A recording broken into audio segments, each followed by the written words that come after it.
Good morning, everyone. Welcome to today's session with us. My name is Riya Pramanik, and we are continuing with the course BPSC 143 State Politics in India.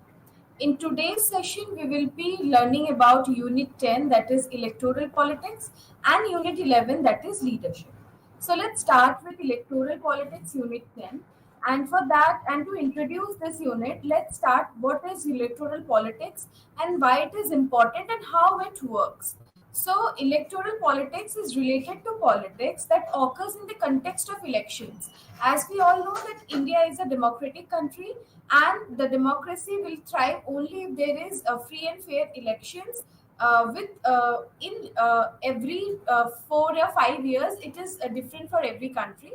So, electoral politics is the politics that is related in the context of elections. Although elections take place at a specific period of time, electoral politics starts even before the elections are held. So it is not like that with elections only electoral politics is happening, but it can happen even before the elections as well. Thus, we can say that electoral politics involves not only the occurrence of elections but also patterns of mobilization by political parties and leaders for voting in the elections. The conduct of election in a free and fair manner and extent of participation of people from various social groups is considered as a way to measure the success of democracy. As I already discussed that India is a democracy and also considered to be the largest democracy in the world. So, democracy will only thrive when there is free and fair elections, and every people from every group, every social group, from any social background, educational background, or economical background, he or she can participate as the same way than others. So this is what the core thing in a election or in a democracy. If we talk about India, or we can say that in Indian context, the introduction of the universal adult franchise after the implementation of the constitution in 1950 has enabled every adult who is 18 years old or above to elect its representatives in the elections and after attaining some age to become a candidate to contest elections. So in India, there is universal adult franchise where after attaining a certain age, that is 18 as per Indian constitution, every adult, whether he is belong to the marginalized section of the society or from a very rich background or highly educational background, both are same and they are treated equal in front of Indian laws. So with the enactment of constitution in the year 1950, universal adult franchise was implemented, and also there is a provision in Indian constitution where after attaining a certain age, a person can also contest elections. So, for first time, all adults in India were eligible to participate in voting. Was the general election held in 1951 and 1952. So, because the election started in the later half of 1951 and continued till mid 1952, that is why this election is often written as 1951-52 elections. So this was the first time when all the adults of India participated equally in voting procedures. Prior to that, like before 1951, there was no universal franchise in India. It was restricted franchise. So now we will learn what is this restricted franchisee is. So the restricted franchisee means that voting rights and right to contest elections was restricted certain sections of society who possess wealth, paid rent to the government, had educational qualifications, etc. So people who are belong to this category, that who owns wealth or paid rent to the government, they are only allowed to participate in the votings or the election. So that is why it is known as the restricted franchise. So in terms of the participation of people, there are two types of elections. Now we will see what are the two types of elections, and it is very important because both these types of elections are practiced in Indian context. So the first type is the direct elections and the other one is the indirect elections. Let's talk about the direct elections. In direct elections, people directly elect their representatives, whereas in the indirect elections, people elect their representatives indirectly through the member of parliament at all Indian level, MLAs or MLCs at the state level.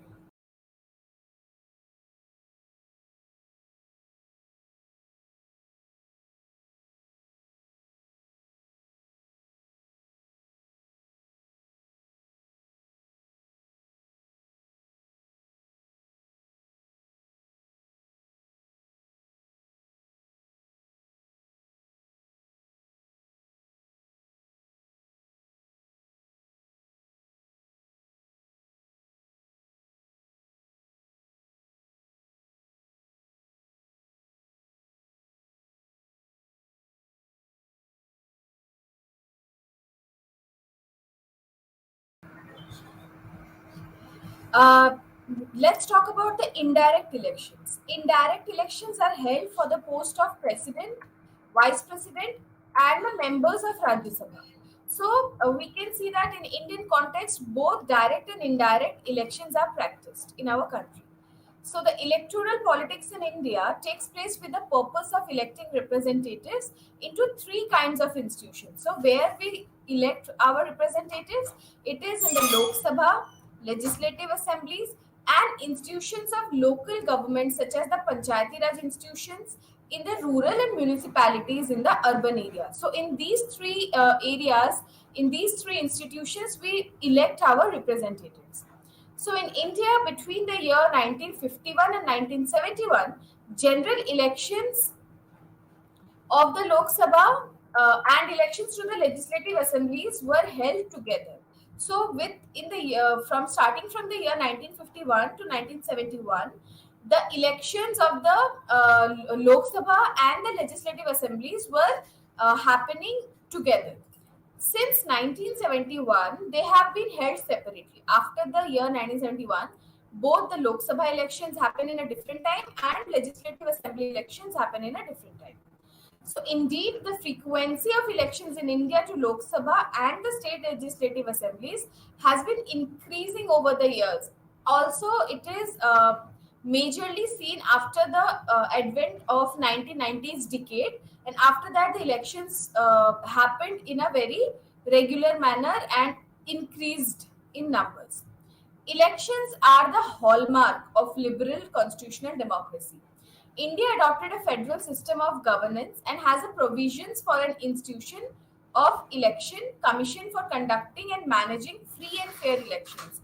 A democracy can only thrive when people are allowed to vote, allowed to give their consent to a policy, and allowed to elect their representatives in a free and fair manner.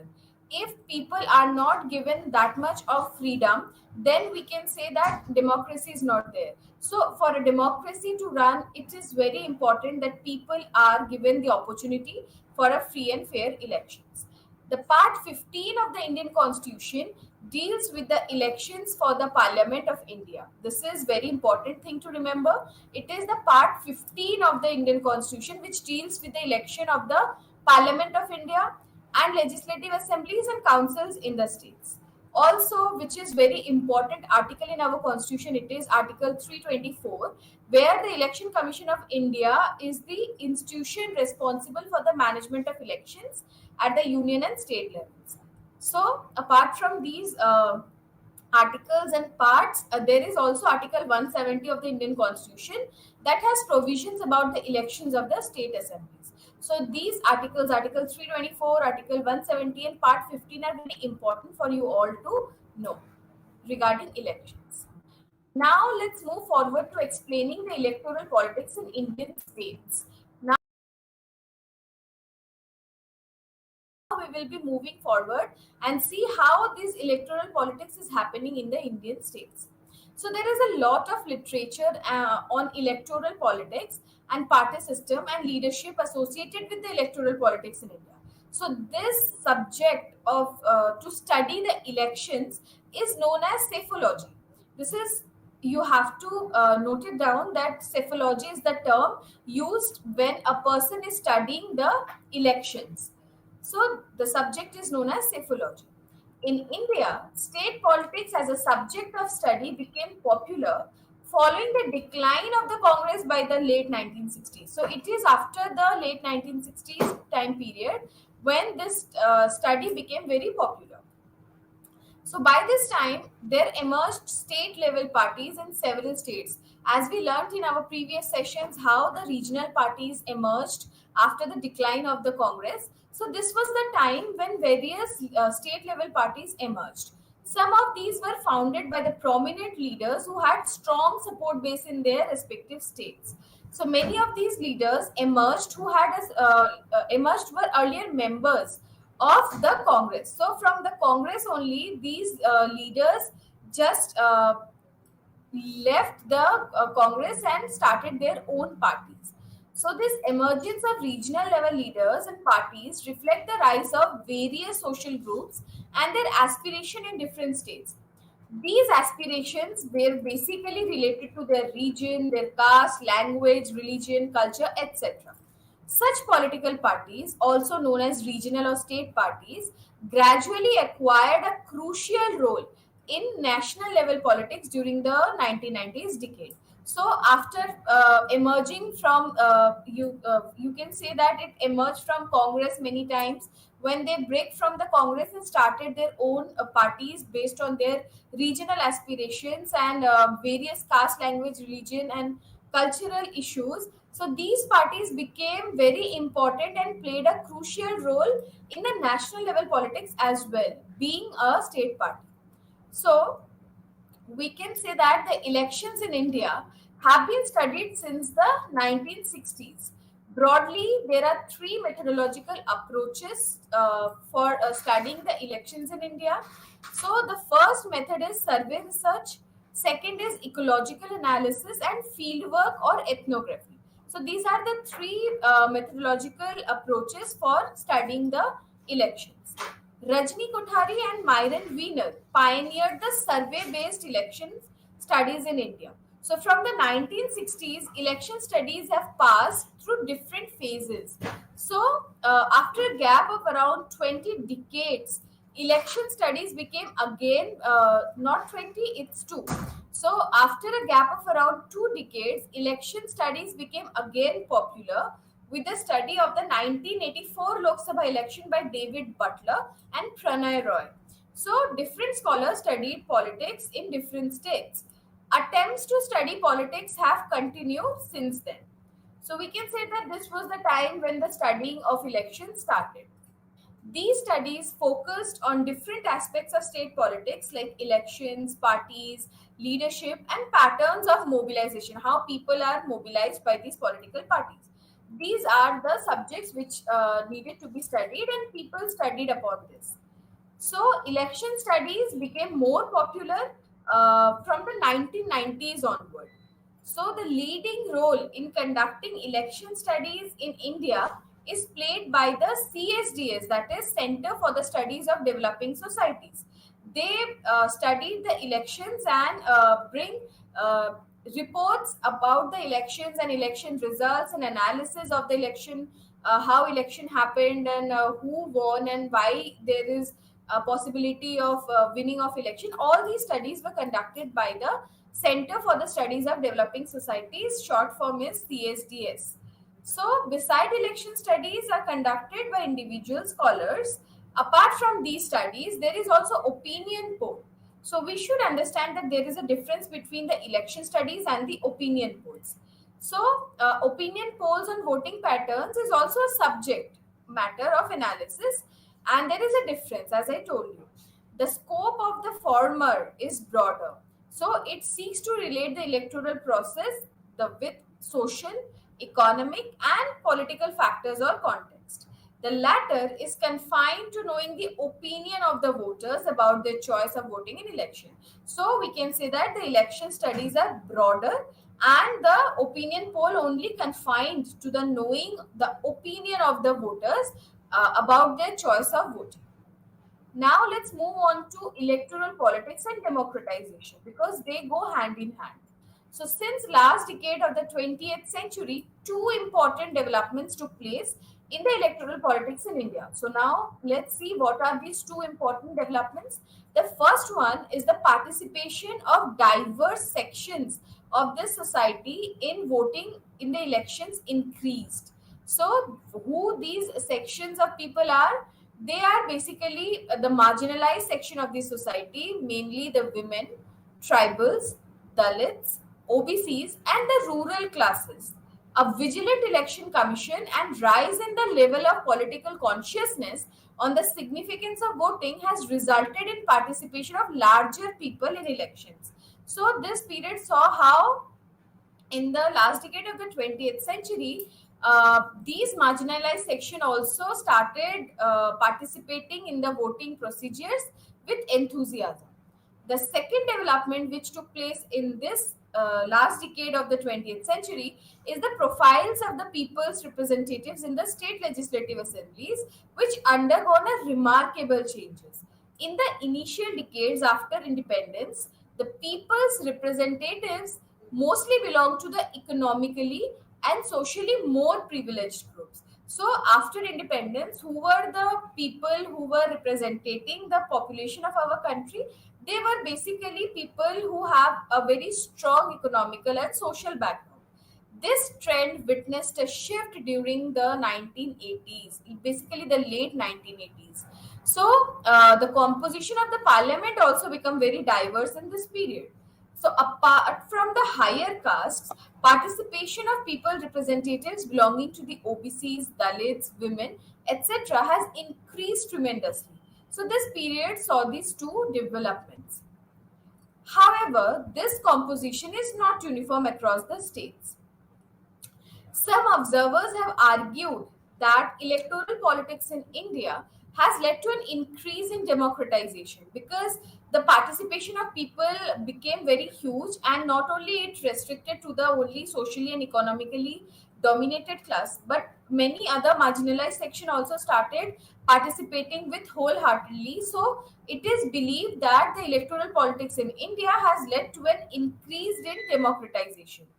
Generally, weaker sections, Dalits, OBCs, women, religious minorities have been alluded to as Bahujans in academic and popular discourse. The increase in their participation in elections from the last two decades of the 20th century has been conceptualized as their second democratic upsurge, and this term was coined by Yogendra Yadav. So it is very important because increase in their participation in election from the last two decades of the 20th century, it is known as the second democratic upsurge.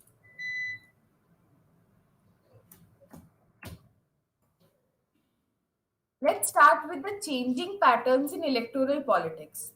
The elections in Indian states have witnessed a paradigm shift in the past few decades. The shift can be seen in some patterns in the electoral politics, alliances, and fronts of the regional parties with national or state level leaders. The increasing role of smaller parties led by single caste leaders or small parties in electoral politics of some states such as UP, Bihar, and Tamil Nadu. An increasing role of money and crime. So, this is what we will be learning in this part where we will be seeing how the electoral politics pattern changed over time. In UP, the BSP has made alliance with the Samajwadi Party in the 1993 to 1995 and formed the government after winning the 1993 assembly election, and formed government four times with the help of BJP. So in 1995 and 2007. In Northeast India, the regional parties have formed Northeast Democratic Alliance, also known as NEDA. Small parties such as Apna Dal and Suheldev Bharatiya Samaj Party (SBSP) in Eastern UP bargain with the national or regional parties, including the BJP, to have an alliance for a share in power. Rashtriya Lok Samta Party, led by Upendra Kushwaha, or Hindustani Awam Morcha, led by Jitan Ram Manjhi in Bihar, bargained with the bigger regional parties such as JDU and RJD. So these are the changes in the pattern of electoral politics in India. So generally, such parties press for the acceptance of demands about recognition of social and cultural symbols and social justice.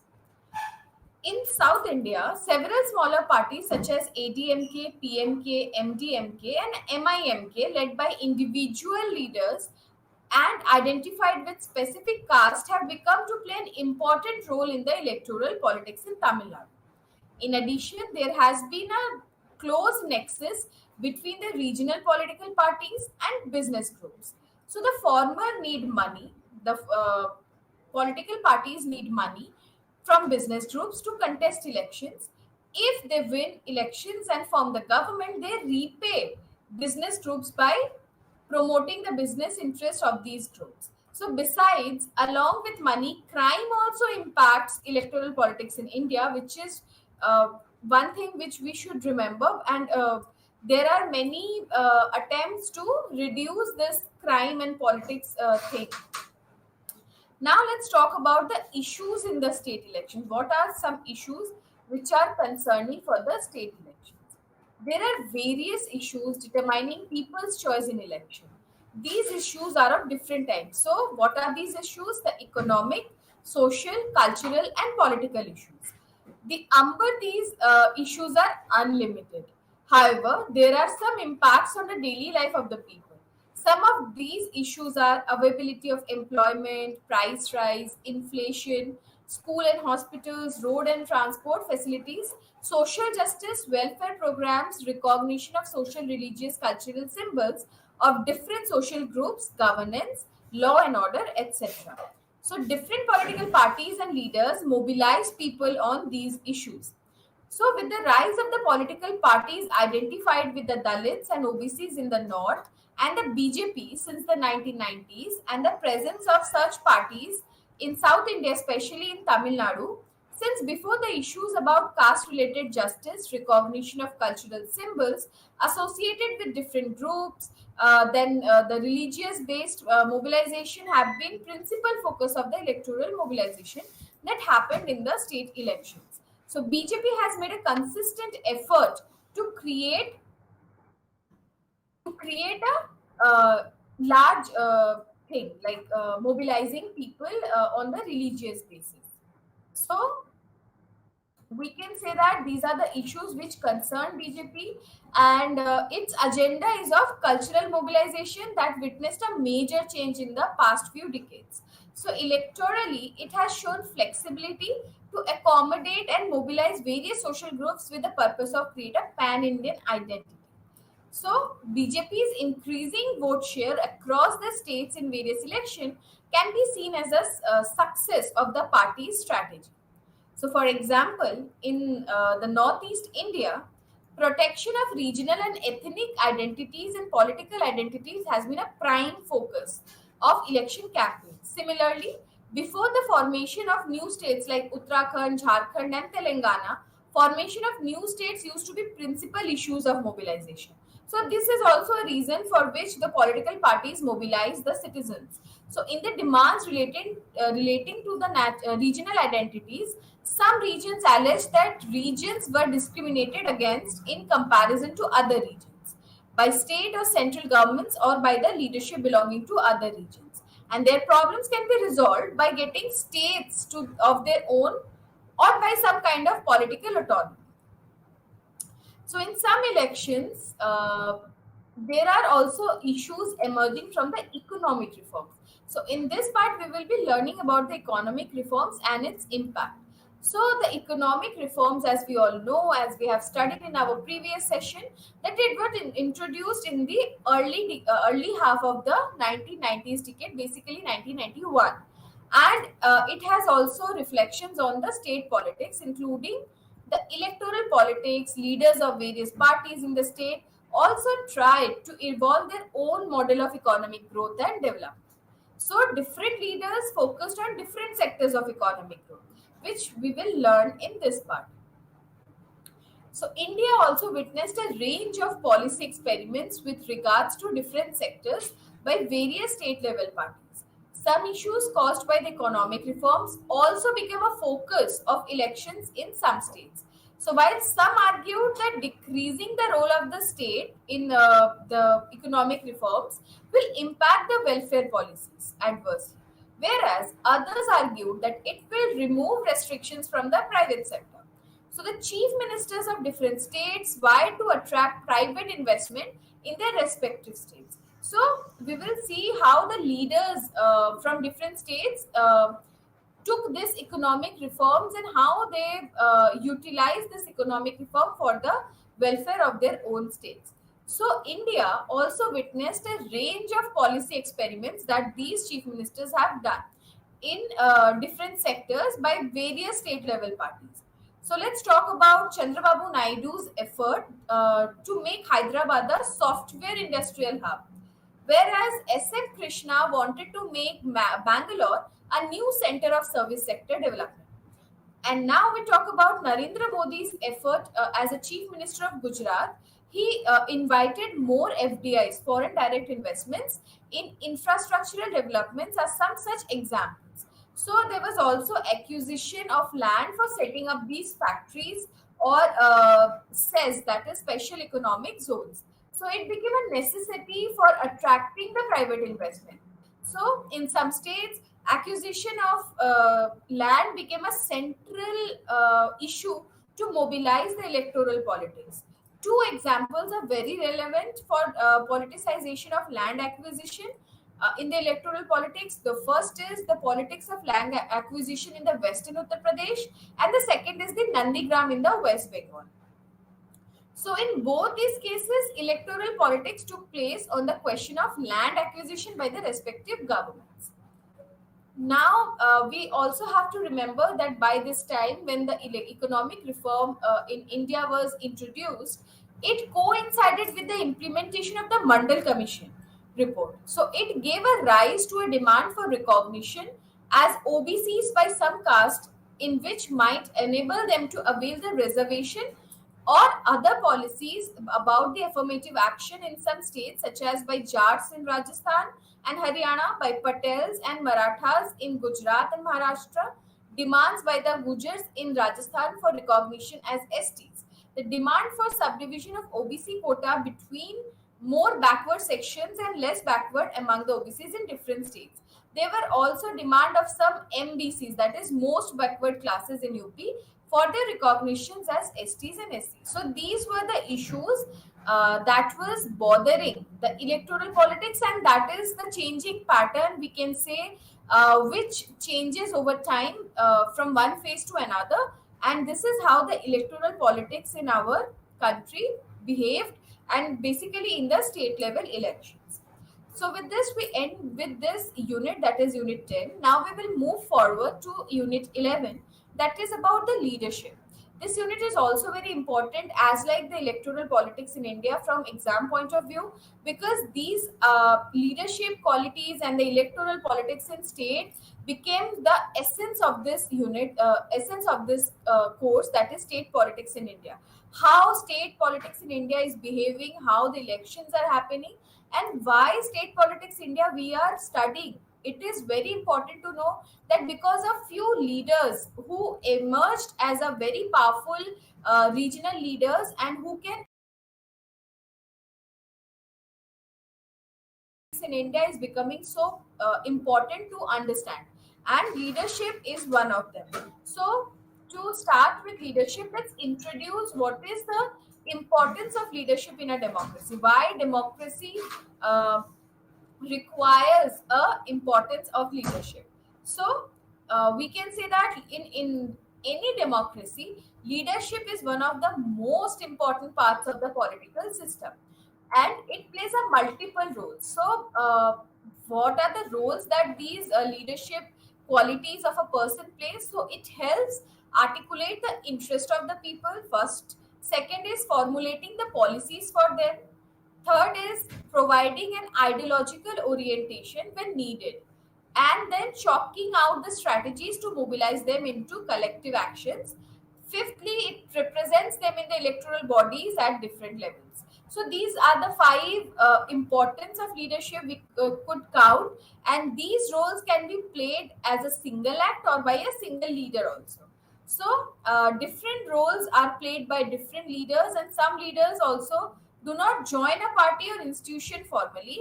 They just lead people in an apolitical way. So it is not necessary that if you are a leader of something, or if you are fighting for some issue, you are leading that group or leading that part of the society for some issues. It is not compulsory that you have to be a part of a political party. Without being a part of political party as well, you can lead a group or a social group for a particular issue. So we can say that in a culturally diverse society such as India, there are leaders that represent different identity groups as well. So leaders belong to a particular caste, language, region, gender, or religion. So these are the identity groups from which leaders can belong to, and they mostly focus on the issue that concern the specific group. So if a leader is from a particular caste group, his or her focus will be on the issues or the concerns of that specific group. So we can now see, we can learn in this part that what are the different phases of leadership, and that we will be completing in a chronological way. So there are different phases from where the leaders just rose up, and they played a very important role, starting with the leadership during the Nehruvian era, that is the 1950s till mid 1960s. Then comes the emergence of the regional leadership. As I told you that with the declining of the Congress in the late 1960s, there was a rise of the regional leadership in various states. And thirdly, the leadership in the neoliberal era that started from the 1990s after the implementation of the economic reforms in our country. So we will be learning about these three phases of leadership in a chronological manner. So let's start with the leadership during the Nehruvian era. That means it starts from the 1950s and continued till the mid 1960s, till the death of Nehru, first Prime Minister of India. So the leadership in India during the first two decades, that is after independence, the first two decades, especially during the Nehruvian era, played a decisive role in laying out the foundation of the modern India. Because at that point of time, India was so devastated because of the partition and all the consequences of partition, and we were left alone to run the country on our own, and for which we hadn't any experience before, because we were colonized for the past 190 to 200 years. So it was a very huge task for India to follow its roots, and then continuing with the democracy. And it was a tough task for the leaders at that point of time to control India's situation.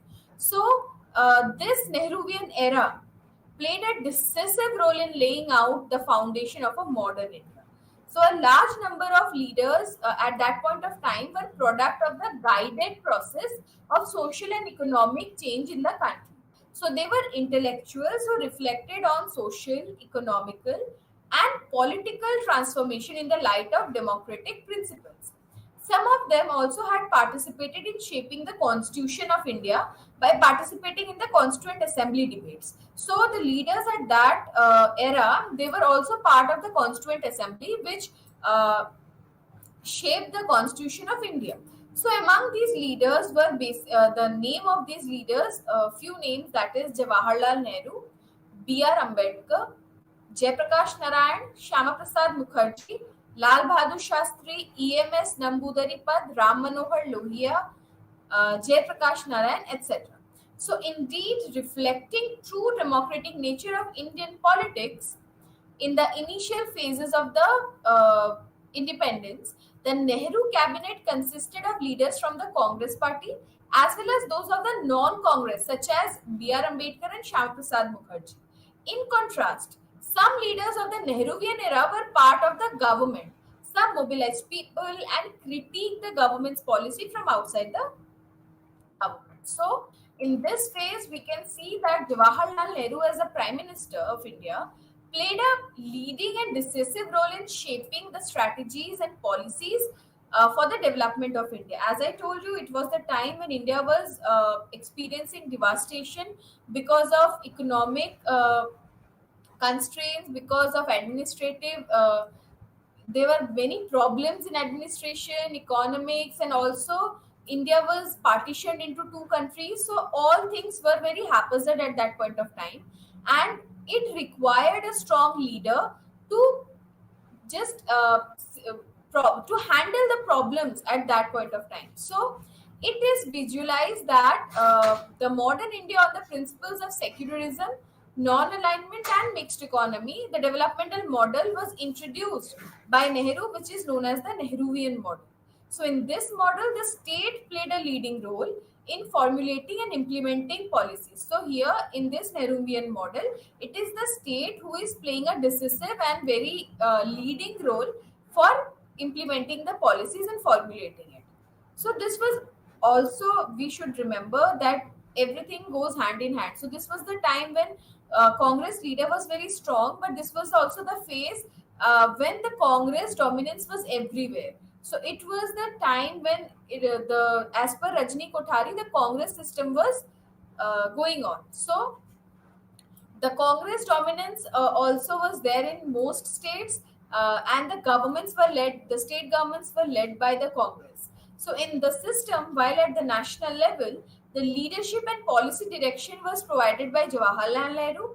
At the state level, it was provided by the state level leadership. In most of the states, Congress, and in some states such as Kerala, by the Congress as well as the non-Congress. So there were also leadership at the state level to handle issues at the state level problems. So although the blueprints of these policies and directives were provided by the national level government, that is the union list, and actual implementation of these policies was done at the state level.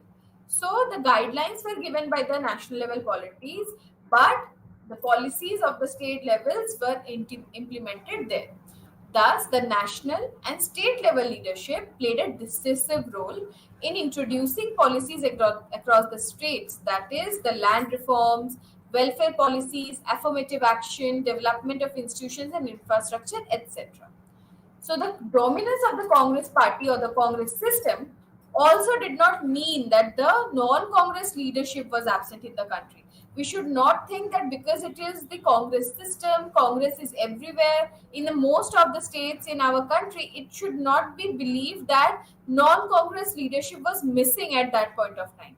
What it meant, the Congress system is meant was that the Congress provided leadership in most states, but in several other states, the leaders of the non-Congress parties plays an important role.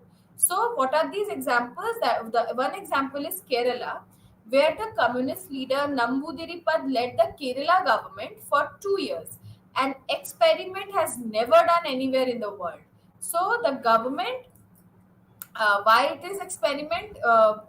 Because where a communist-led government was formed following an election victory. So it was the first time when after winning the election, the communist government was formed. Also, the government under the leadership of Namboodiripad implemented land reforms in Kerala. So the leaders from the socialist parties such as the SSP, PSP, and Gandhians produced a critique of the policies of the Congress government and underlined the significance of need for the policies concerning the welfare of farmers and the reservation for the OBCs, especially in the North Indian states such as Bihar and UP. Whereas in the south of India, CM Annadurai highlighted the significance of self respect and the culture of Tamil populace. So, for different states, the issues are different. So, the period following the death of Nehru was marked by a shift in the nature of national level leadership. So, there was a shift in the national level of leadership because till that time, Nehru was the one who was controlling all the policies and implementing. He was a very strong leader, but after Nehru's death, there was a question that arises who will lead now. So, this was also a period in which the popularity of the Congress declined. So, after the death of Nehru, there was a time period which started where there was a decline in the Congress's popularity also in several states. There was also food crisis, drought, inflation contributed to the resentment of people against the dominant party and leadership. And about all these things we learned in our last session. So the opposition leaders belonging to the socialist parties such as SSP, PSP, the Janasangha, Swatantrata Party, the Communist parties, the Republican Party of India mobilized people into movements in non-electoral politics, and the resentment against the Congress was reflected in the defeat of Congress in 1967-69 elections. So in the post Nehru phase, we can say the Congress factionalism within the Congress party intensified, posing challenges to its leadership in several states as well as at the all India level. And this resulted in the emergence of a state level leadership in the late 1960s and 1970s and formation of the new parties by them.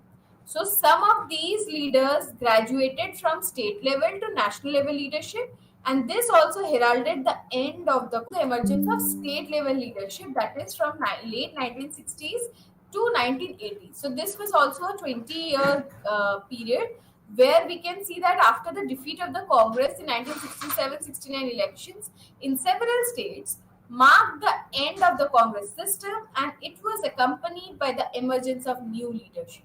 So decline of Congress also paved way for new leadership, and some of them were in the Congress and were also active in politics in the pre-independence period.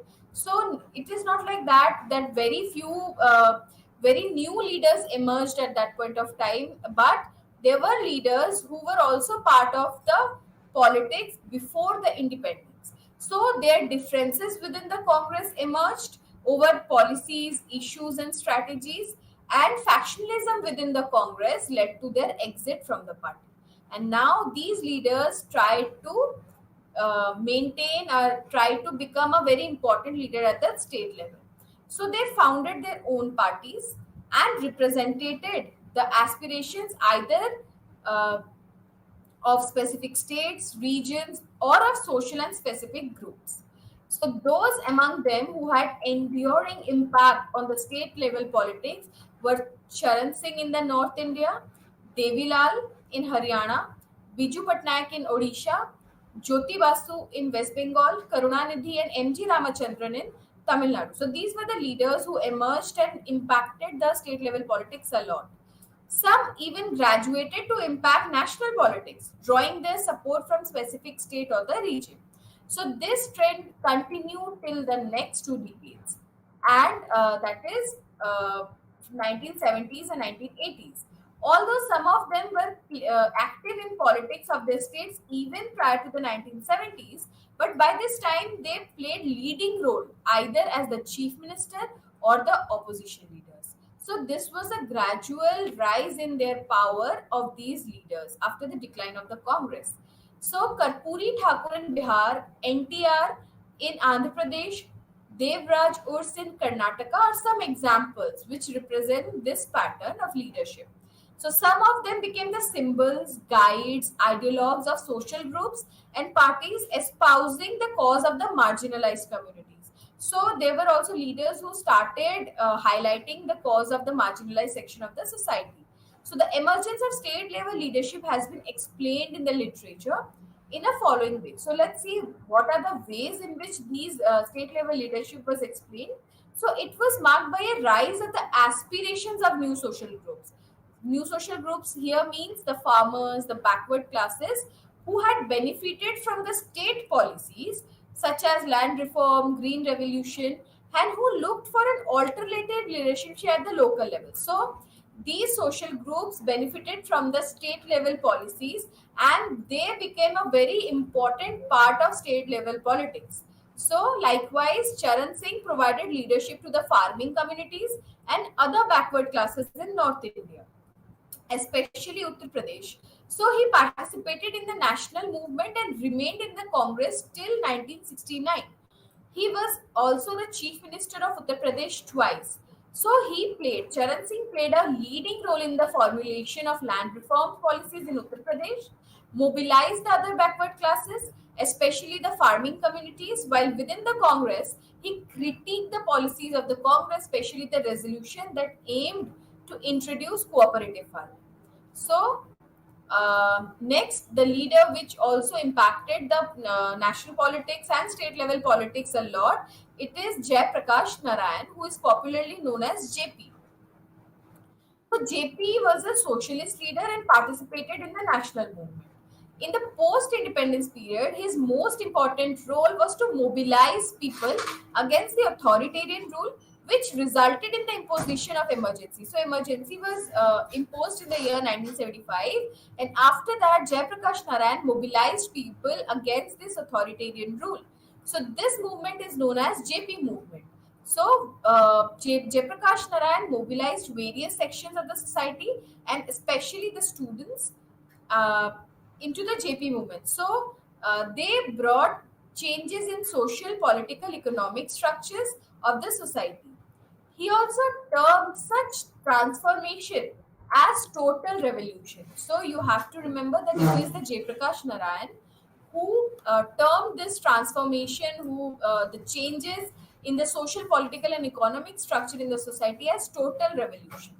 He was incarcerated during the emergency.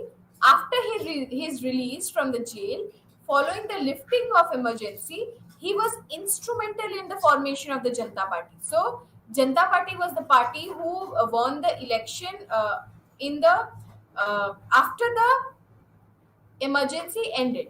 So, JP was one of the most important instrument in bringing Janata Party together. So this party emerged from the merger of five parties.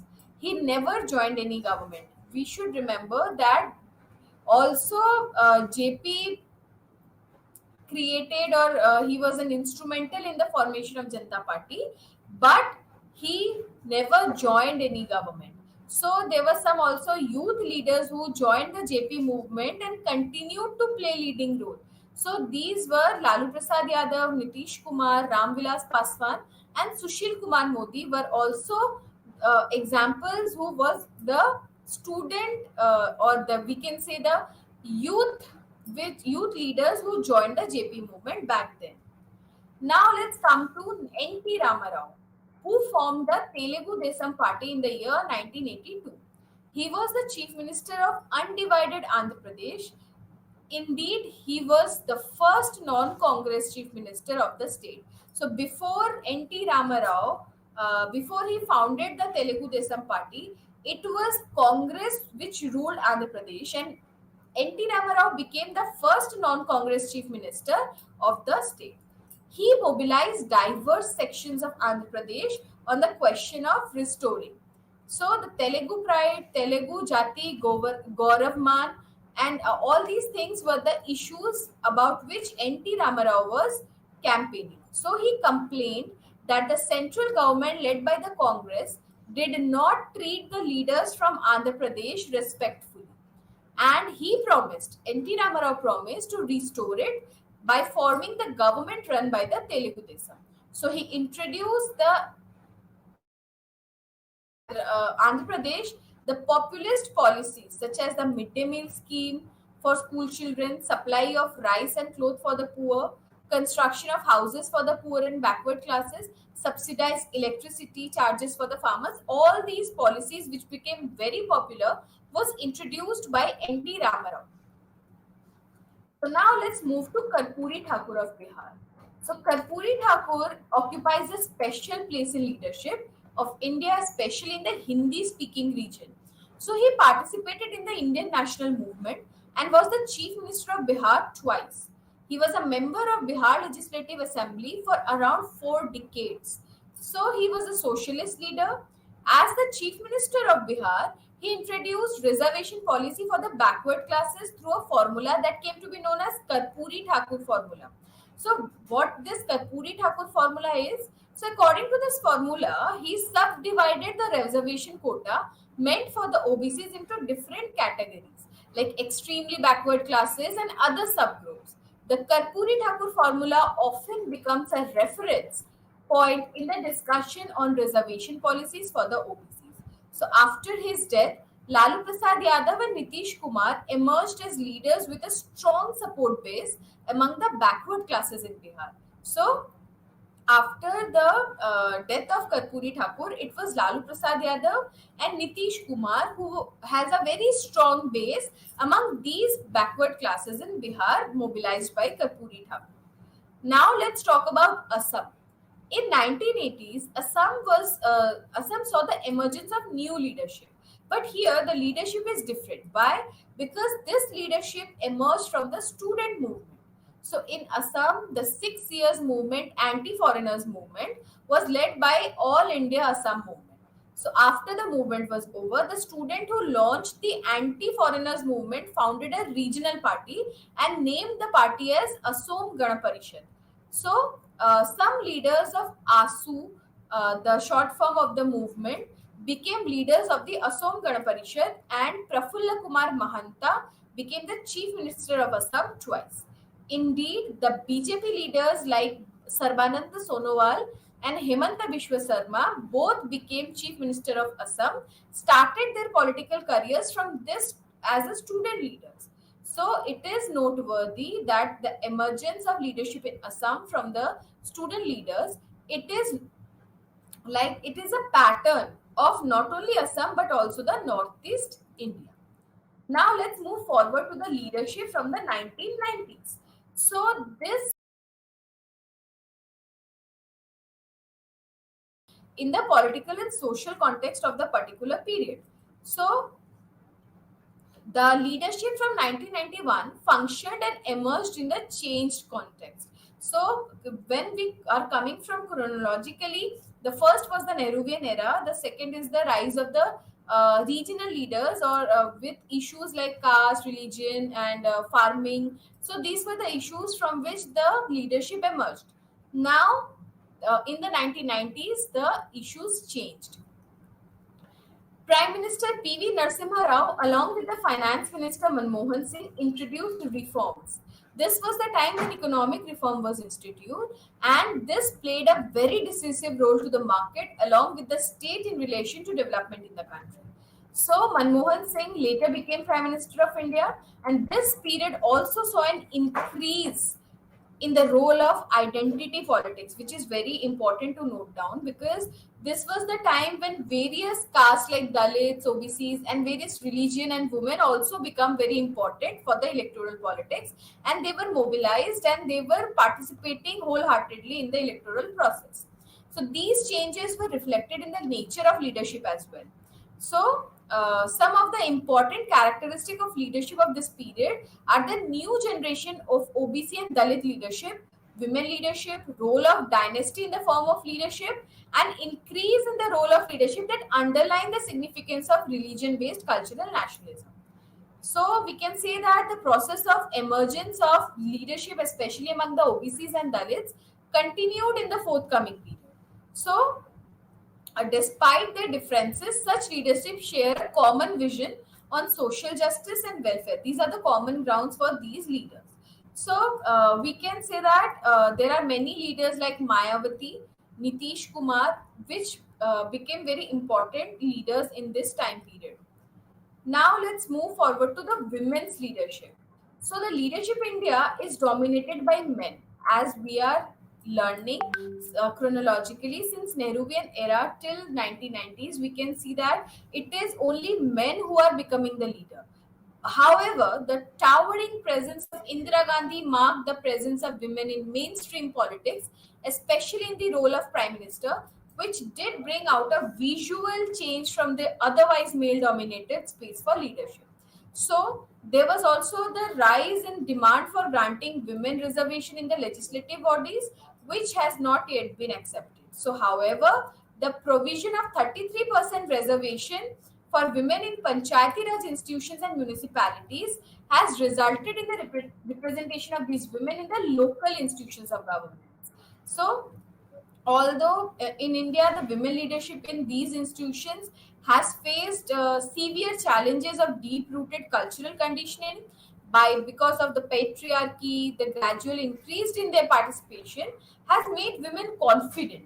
So At one hand, they are facing challenges because of the deep rooted cultural conditioning by patriarchy, but on the other hand, the increase in their participation made the another women confident and conscious of their own rights. So, at the state levels, in the post independent period, women have provided leadership in various states as chief minister with varying durations of the tenures in office.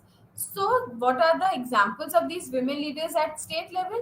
Sucheta Kripalani in Uttar Pradesh, Anandi Ben Patel in Gujarat, Anwara Taimur in Assam, Mehbooba Mufti in Jammu Kashmir before the state was bifurcated into two unions, that is Jammu Kashmir and Ladakh, Mayawati in Uttar Pradesh, Jayalalitha in Tamil Nadu, and Mamta Banerjee in West Bengal.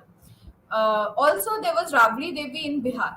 So, the three leaders, namely Mayawati, Mamta Banerjee, and Jayalalitha, may be seen as a representative examples of women leadership. So, Mayawati, the leader of the BSP, the Bahujan Samaj Party, became Chief Minister of Uttar Pradesh four times. And the party was influenced by ideologies and life of B.R. Ambedkar and Kanshiram as Chief Minister of Uttar Pradesh. She introduced policies of the welfare of the Dalits and backward classes, especially through the Ambedkar village programs.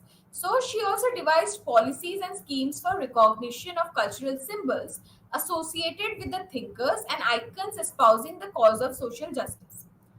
Among the three, Mamta Banerjee's case is different. Why? It is very important to understand.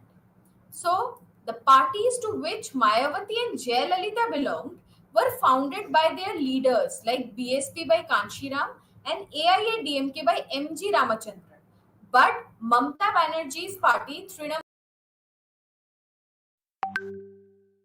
by Mamta Banerjee. So Mamta Banerjee is the person who started this party, whereas Mayawati and Jayalalitha became leader of a party which was already founded by the leaders like Kanshiram BSP and AIADMK by MG Ramachandran. So Mamta Banerjee entered politics as a youth Congress leader and left Congress to form the Trinamool Congress. So she mobilized farmers in Nandigram and Shingur against the land acquisition by the left front government. She became Chief Minister of Bengal thrice, that is 2015, 2016, 20,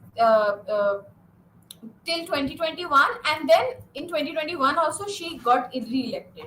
So she formed her first government after defeating the left front which ruled West Bengal for 35 years. So Mamta Banerjee is a women leader who challenged the already established left front government for 35 years and challenged that and became the chief minister of West Bengal.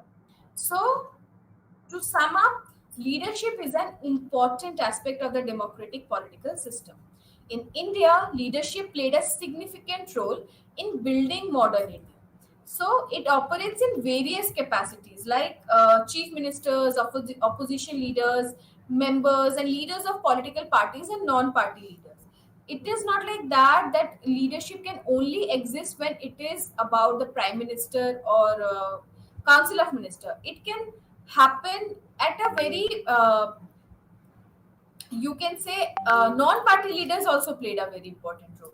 So in the post-independence period, the leadership India can be viewed in three phases as we learned, that is Nehruvian phase, and then comes the 1960s to 1980s phase, the mid phase, and then the 1990s onwards after the economic reform. So with this we end up our today's session.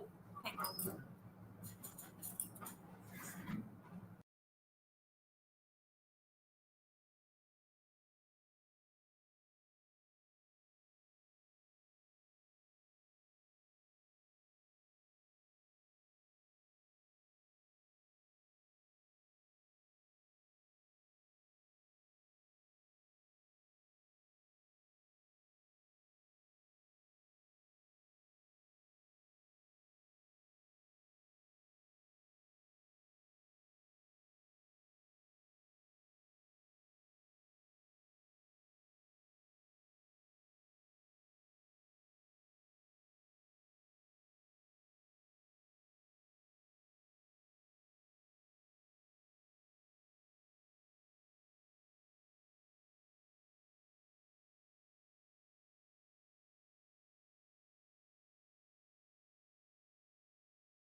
Good morning to all. I am Dr. Krishna, Academic Counselor in Sociology. మనం ఈరోజు బిఎస్ఓసి 132 sociology of India అనే book నుంచి unit number 4 caste, దీన్ని తెలుగులో మనం కులము అంటూ ఉంటాం అన్నమాట. ఈ లెసన్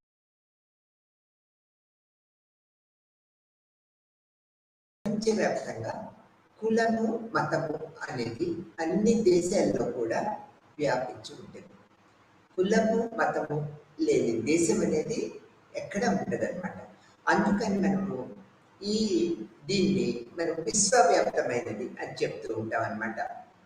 ఆ తర్వాత కులము అనేది సామాజిక స్థిరీకరణ వ్యవస్థగా మనం పేర్కొంటూ ఉంటాం. కులం అనేది సామాజిక స్థిరీకరణ వ్యవస్థగా మనం పేర్కొంటూ ఉంటాం. భారతీయ సమాజంలో నిర్మాణం యొక్క మూలాల్లో కులము ఇమిడి ఉన్నది అనేది మనందరికీ తెలిసిన విషయమే.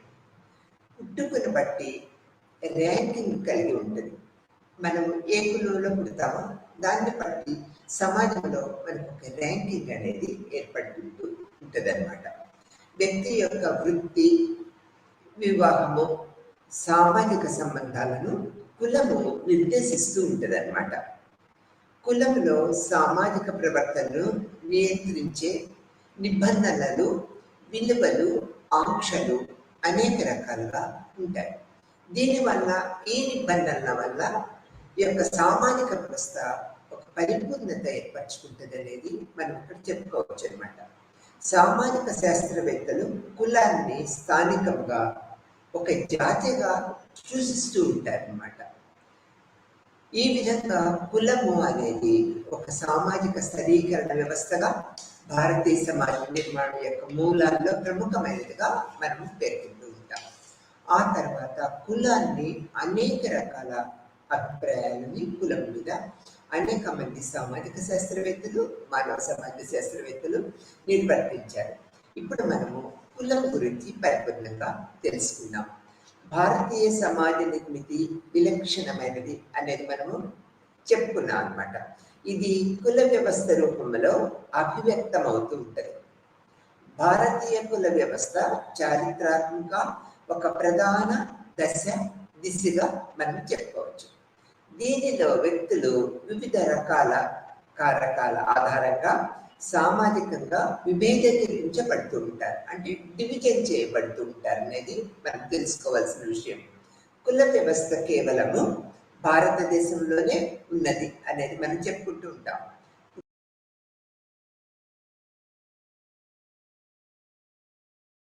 మనం కులంగా చెప్తూ ఉంటాం అన్నమాట. వ్యక్తులు అంతస్తు మారడాన్ని కుల వ్యవస్థ అంగీకరించదన్నమాట. తర్వాత ఇతర సామాజిక అంతస్తులు గల వ్యక్తులతో పరస్పర చర్యలు జరపడానికి కొన్ని పరిమితులు, అంటే కొన్ని కండిషన్స్ ఏర్పరుస్తూ ఉంటారన్నమాట. కులము చరిత్ర హిందూ మతముతో ముడిపడి ఉన్నది, అతి పురాతనంగా ముడిపడి ఉన్నది అనేది మనకు చెప్పుకోవాల్సిన విషయం. కాలక్రమేణా బౌద్ధ యుగంలో, ఆ తర్వాత కులములో ఎన్నో రకాల మార్పులు లోనవుతూ వస్తూ ఉన్నది అనేది మనకి తెలిసిన విషయమే.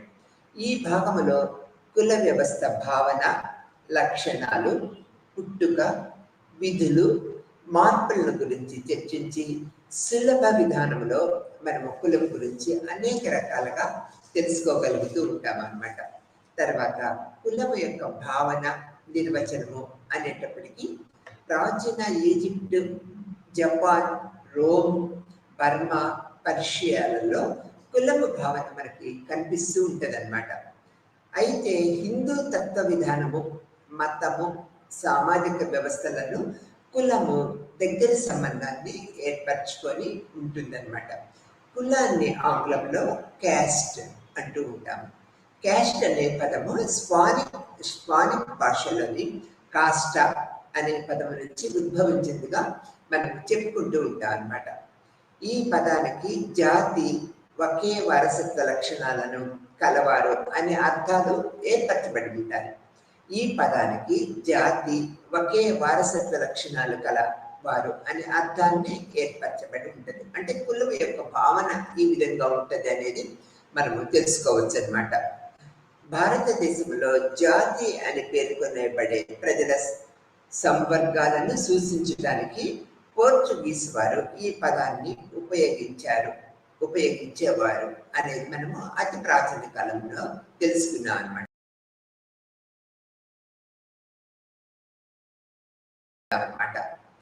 దీనిలో చతుర్వర్ణాలు అంటూ ఉంటాం. దీనిలో బ్రాహ్మలు, క్షత్రియులు, వైశ్యులు, శూద్రులు అనే 4 వర్ణాలు సమాజము స్థిరీకరించబడి ఉంటుంది అనేది మనకి తెలిసిన విషయం. ప్రతి కులంలో ఎన్నో ఉపకులాలు విభజితమై ఉంటూ ఉంటాయి. వీటిని జాతి అంటూ ఉంటాం అన్నమాట. జాతి ఒక సజాతీయ సమూహం యొక్క అర్థంగా మనము చెప్పుకుంటూ ఉంటాం. ఇది కులం యొక్క భావనగా మనము ఏర్పరచుకున్న అభిప్రాయం. తర్వాత కులాన్ని వివిధ రకాలుగా నిర్వచించారు. అనేక రకాల సామాజిక శాస్త్రాలు అనేక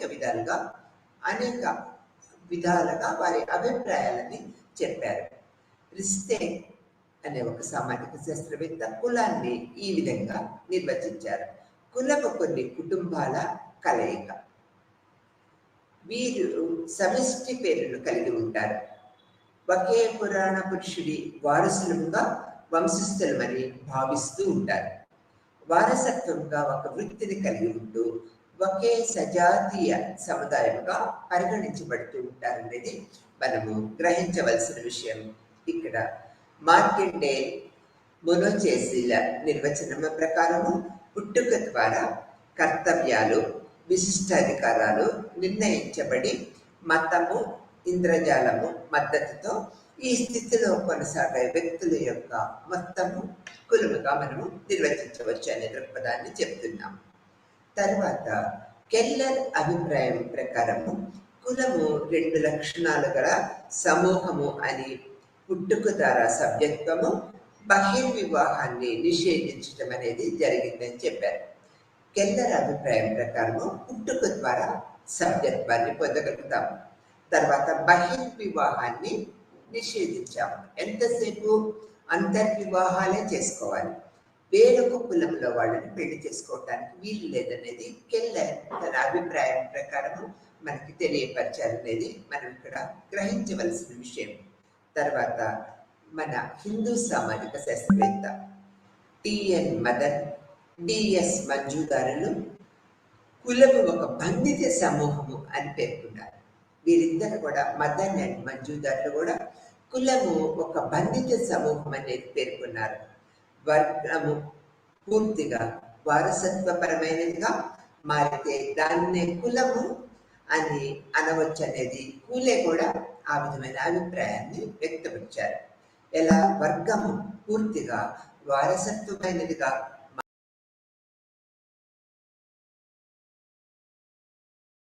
అభిప్రాయంలో వ్యక్తపరిచారు. తర్వాత లిండ్బర్గ్ అభిప్రాయం ప్రకారము కుల సభ్యులు పుట్టుక ద్వారా సభ్యత్వము పొందే బంధిత సామాజిక వర్గమే కులం. సభ్యులు దీని నుంచి తప్పించుకోవటము చాలా కష్టసాధ్యము అన్నమాట. ఒక కులంలో పుట్టిన తర్వాత ఆ కులం నుంచి వేరొక కులంలోకి వెళ్ళటం అనేది అసలు వీలు పడని వ్యవహారము, కష్టసాధ్యము అనేది చెప్తూ ఉన్నారు. తర్వాత గతిశీలత, విలక్షణ అంతస్తు విషయాలలో కఠినంగా ఉండే స్థిరీకరణ రూపమే కులముగా మనకి చెప్తూ ఉన్నారు. ఎవరు? లిండ్బర్గ్ అనే సామాజిక శాస్త్రవేత్త. బ్లంట్ నిర్వచనం ప్రకారము కులము ఒక అంతర్వివాహ సమూహం లేదా సజాతీయ సమూహాల యొక్క మొత్తము కులాన్ని సమిష్టిగా పేరు ఉంటుంది. ఈ కులం మొత్తం సభ్యులందరికీ ఒక సమిష్టి పేరు అనేది ఏర్పరచబడి ఉంటుంది అనేది మనం ఇక్కడ చెప్పుకోవాలి. దీనిలో సభ్యత్వము వారసత్వ రీత్యా వస్తుంది. సభ్యత్వం డబ్బులు కడితే రాదనమాట. వారసత్వ రీత్యా ఈ సభ్యత్వం అనేది ఏర్పడుతుంది. సామాజిక సంబంధాల విషయంలో సభ్యులు కొన్ని నిషేధాలను అమలుపరుస్తూ ఉంటారు. తర్వాత కుల సభ్యులందరూ సమిష్టిగా సాంప్రదాయిక వృత్తిని అవలంబిస్తూ ఒకే వంశానికి చెందిన వారమని, ఒకే సజాతీయ సముదాయానికి చెందిన వారమని భావిస్తూ ఉంటారనేది మనము ఇక్కడ గ్రహించవలసిన విషయం. ఇవన్నీ కూడా కులానికి సంబంధించిన వివిధ సామాజిక శాస్త్రవేత్తల యొక్క నిర్వచనాలుగా మనం చెప్పుకోవచ్చు అనమాట. తర్వాత ఎంఎస్ శ్రీనివాస్ కులాన్ని ఒక మౌలిక వ్యవస్థగా వివరించారు. మనకి ఎంఎస్ శ్రీనివాస్ గారు కులాన్ని ఒక మౌలిక వ్యవస్థగా వివరించారు. అతని అభిప్రాయం ప్రకారము ప్రతి కులము ఎన్నో ఉపకులాలను విభజించగలబడి ఉంటుంది. అతని అభిప్రాయం ప్రకారం ఒక కులం అనేది అనేక రకాల ఉపకులాలుగా విభజించబడి ఉంటుందని చెప్తూ ఉంటారు. ఈ ఉపకులాలు వివాహ యూనిట్లుగా ఒకే వృత్తిని అవలంబిస్తాయి అనేది ఎంఎస్ శ్రీనివాస్ చెప్పారు. ఒకే సాంస్కృతిక జీవితాన్ని, సమష్టి సంస్కృతిని కలిగి ఉంటాయి. ఈ సభ్యులందరూ కూడా ఒకే సాంస్కృతిక జీవితాన్ని, సమష్టి సంస్కృతిని కలిగి ఉంటాయనేది ఎంఎస్ శ్రీనివాస్ తన కులం మీద తన అభిప్రాయాన్ని వెలిపించారు. కుల సభ్యులను ఒక అధికార యంత్రాంగము, పంచాయతీ నియంత్రిస్తూ ఉంటుంది. ఈ కుల సభ్యులందరినీ ఈ యొక్క అధికార యంత్రాంగము అండ్ కుల పంచాయతీలు నియంత్రిస్తూ ఒక క్రమ పద్ధతిగా జీవిత విధానాన్ని గడిపేటట్లుగా ఏర్పరుస్తూ ఉంటుంది అనేది మనం ఇక్కడ చెప్పుకోవాల్సిన విషయం. బెయిలీ నిర్వచనం ప్రకారము ఏర్పాటు, క్రమశైలి అనే 2 సూత్రాల ఆధారంగా కుల సమూహము ఒక వ్యవస్థగా ఏకీకృతం అవుతూ ఉంటాయి. ఈ యొక్క బెయిలీ నిర్వచనం ప్రకారము క్రమశ్రేణి అనే 2 సూత్రాల ఆధారంగా కుల సమూహాలు ఒక వ్యవస్థగా ఏకీకృతమై ఉంటాయనేది వెలువచ్చారు. డ్యూమాంట్ అభిప్రాయం ప్రకారము కుల స్థరీకరణ రూపము కాదు, అసమానతల ప్రత్యేక రూపంగా ఈ యొక్క అభిప్రాయాన్ని డ్యూమాంట్ వెలువచ్చారు. ఈ యొక్క కులములో క్రమశ్రేణి, శ్రమ విభజన అనేవి కులానికి ప్రధాన లక్షణాలుగా మనం చెప్పుకుంటూ ఉంటాం అన్నమాట. కులము భారతదేశానికి పరిమితమైన ప్రత్యేక లక్షణాలు గలదిగా చెప్తూ ఉన్నాం అన్నమాట. తర్వాత ఇది ఒక వర్గీకరణ వ్యవస్థ. దీనిలో ఒక స్థితిలో జన్మించిన వ్యక్తి తన యొక్క స్థితిని జీవితాంతము అంటే మరణించేంత వరకు మార్చుకోవటానికి వీలు లేనిది. వ్యక్తి ఒక ఆపాదిత సమూహము. ప్రతి కులానికి ఒక పేరు ఉంటుంది. ఇది అంతర్వివాహ సమూహము.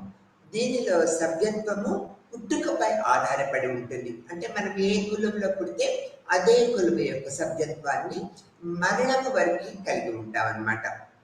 కులాలు క్రమశ్రేణిగా అమర్చబడి ఉంటాయి.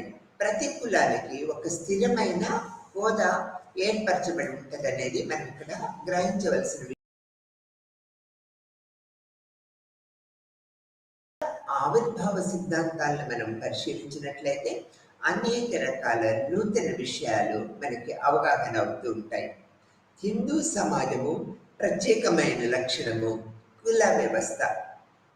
కుల వ్యవస్థ లక్షణాలు సంక్లిష్టమైనవిగా మనం భావించాలి. దీని పుట్టుకకు ఏదో ఒక మూలము నుంచో లేదా ఒక సమయము నుంచో లెక్కించలేమన్నమాట. భారతదేశంలో కుల వ్యవస్థ పుట్టుకను వివరించే కొన్ని సిద్ధాంతాలను మనం ఇప్పుడు తెలుసుకుందాం అన్నమాట. దీనిలో మొదటి సిద్ధాంతము దైవదత్త సిద్ధాంతం. ఋగ్వేదము ప్రకారము దైవశక్తి లేదా అత్యున్నత దివ్య పురుషుడు మానవ సమాజాన్ని సృష్టించడం కోసము తనను తాను నశింపజేసుకున్నాడు.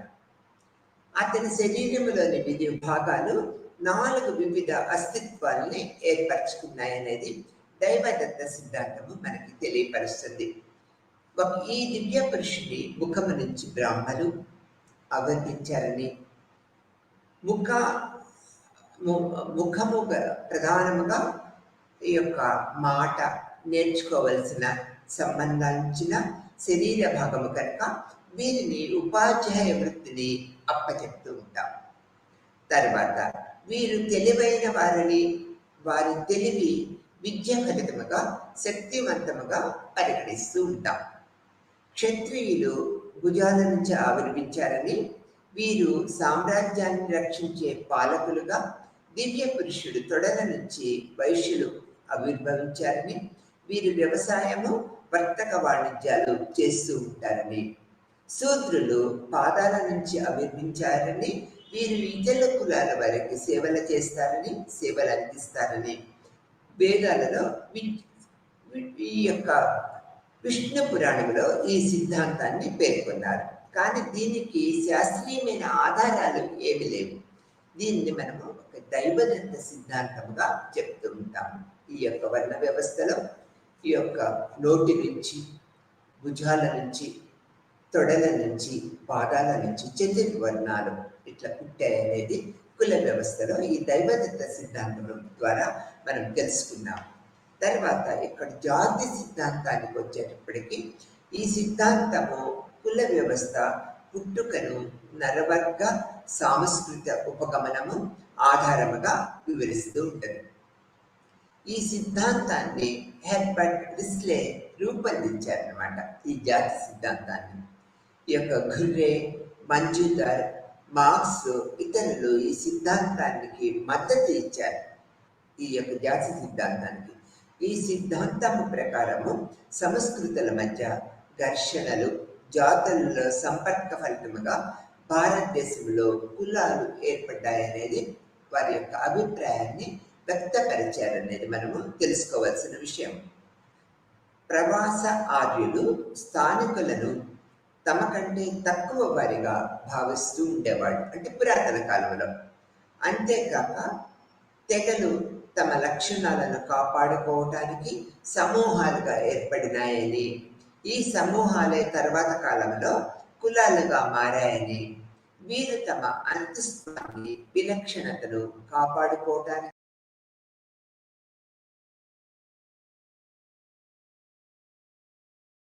ఏర్పడ్డాయనేది ఈ జాతి సిద్ధాంతం మనకి తెలియజేస్తూ ఉంటుంది. ఈ యొక్క పర్షియా నుంచి ఇండో ఆర్యనులు వలస రావటంతో కుల వ్యవస్థ ఆవిర్భవించిందని రిస్లే వాదించారు. పర్షియా సమాజము కూడా 4 వర్గాలుగా విభజించబడి ఉండేది. వీరు ఇదే వర్గీకరణను భారతదేశంలో నివాసాన్ని ఏర్పరచుకున్న తర్వాత భారతదేశ స్థలీకరణను అమలు చేశారనేది మనము గ్రహించవలసిన విషయం. ఆర్యులను, ఆర్యేతరులను జాతిపరమైన సాంస్కృతిక వ్యత్యాసాలు ఉండేవన్నమాట. ఈ జాతి విభేదాల ప్రతిలోప వివాహాల ఫలితముగా కుల వ్యవస్థ ఏర్పడిందనేది ఈ జాతి సిద్ధాంతము మనకి తెలియపరుస్తూ ఉంటుంది అనేది మనం ఇక్కడ గ్రహించవలసిన విషయంగా చెప్పుకుంటూ ఉంటాం. తర్వాత సాంస్కృతిక సిద్ధాంతం. ఇక్కడ ఈ సిద్ధాంతాన్ని శరత్ చంద్ర రాయ్ అతని అనుచరులు రూపొందించారు. ఈ సిద్ధాంతం ప్రకారము ఒక సమూహ సభ్యులు తన సాంస్కృతిక వారసత్వాన్ని సంరక్షించుకోవటానికి ఒక ప్రత్యేక సమూహంగా లేదా కులముగా వ్యవస్థీకరించడము కొనసాగుతూ ఉన్నదనేది మనము గ్రహించవలసిన విషయం.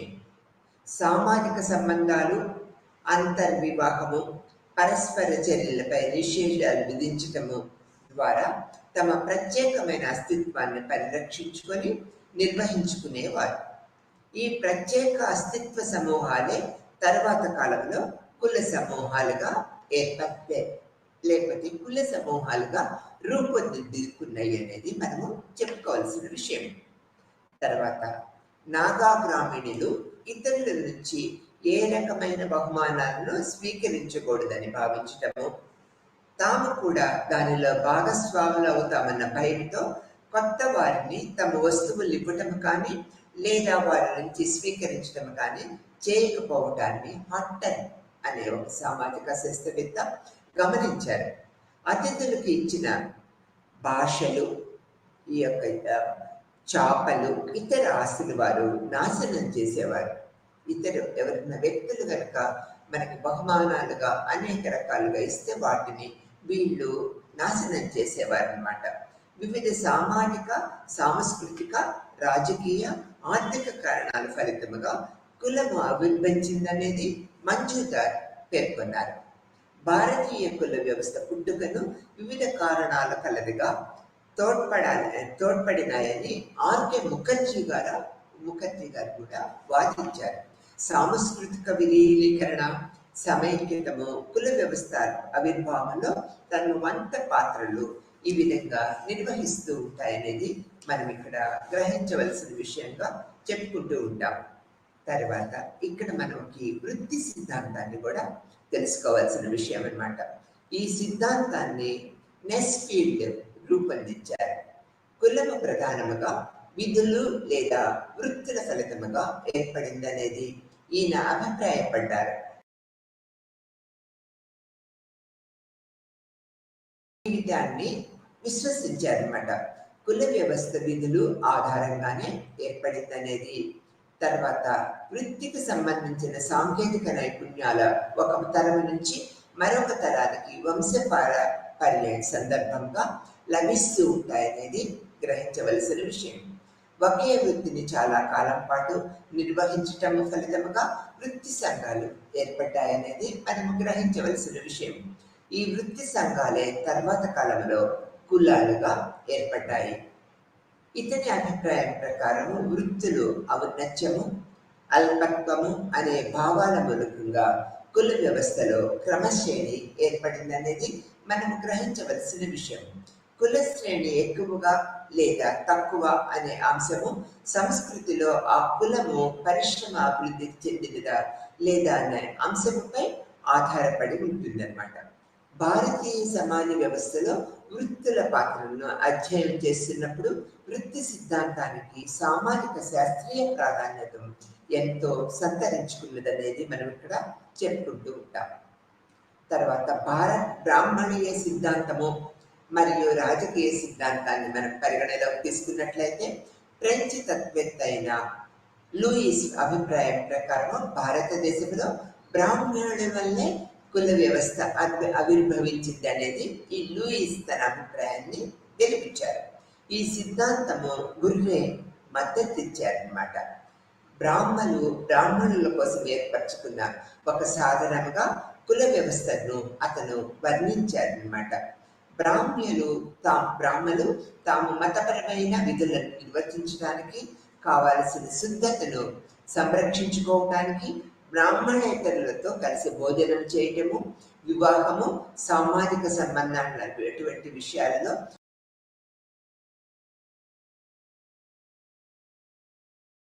అదే సమయంలో బ్రాహ్మణులు ఇతర గ్రంథాలలో తమను ఉన్నత అంతస్తు విశిష్ట అధికారాలను అప్పజెప్పుకొని ఇతరుల కులాల వారిని తమ కంటే తక్కువ వారిగా చిత్రీకరిస్తూ వచ్చారన్నమాట.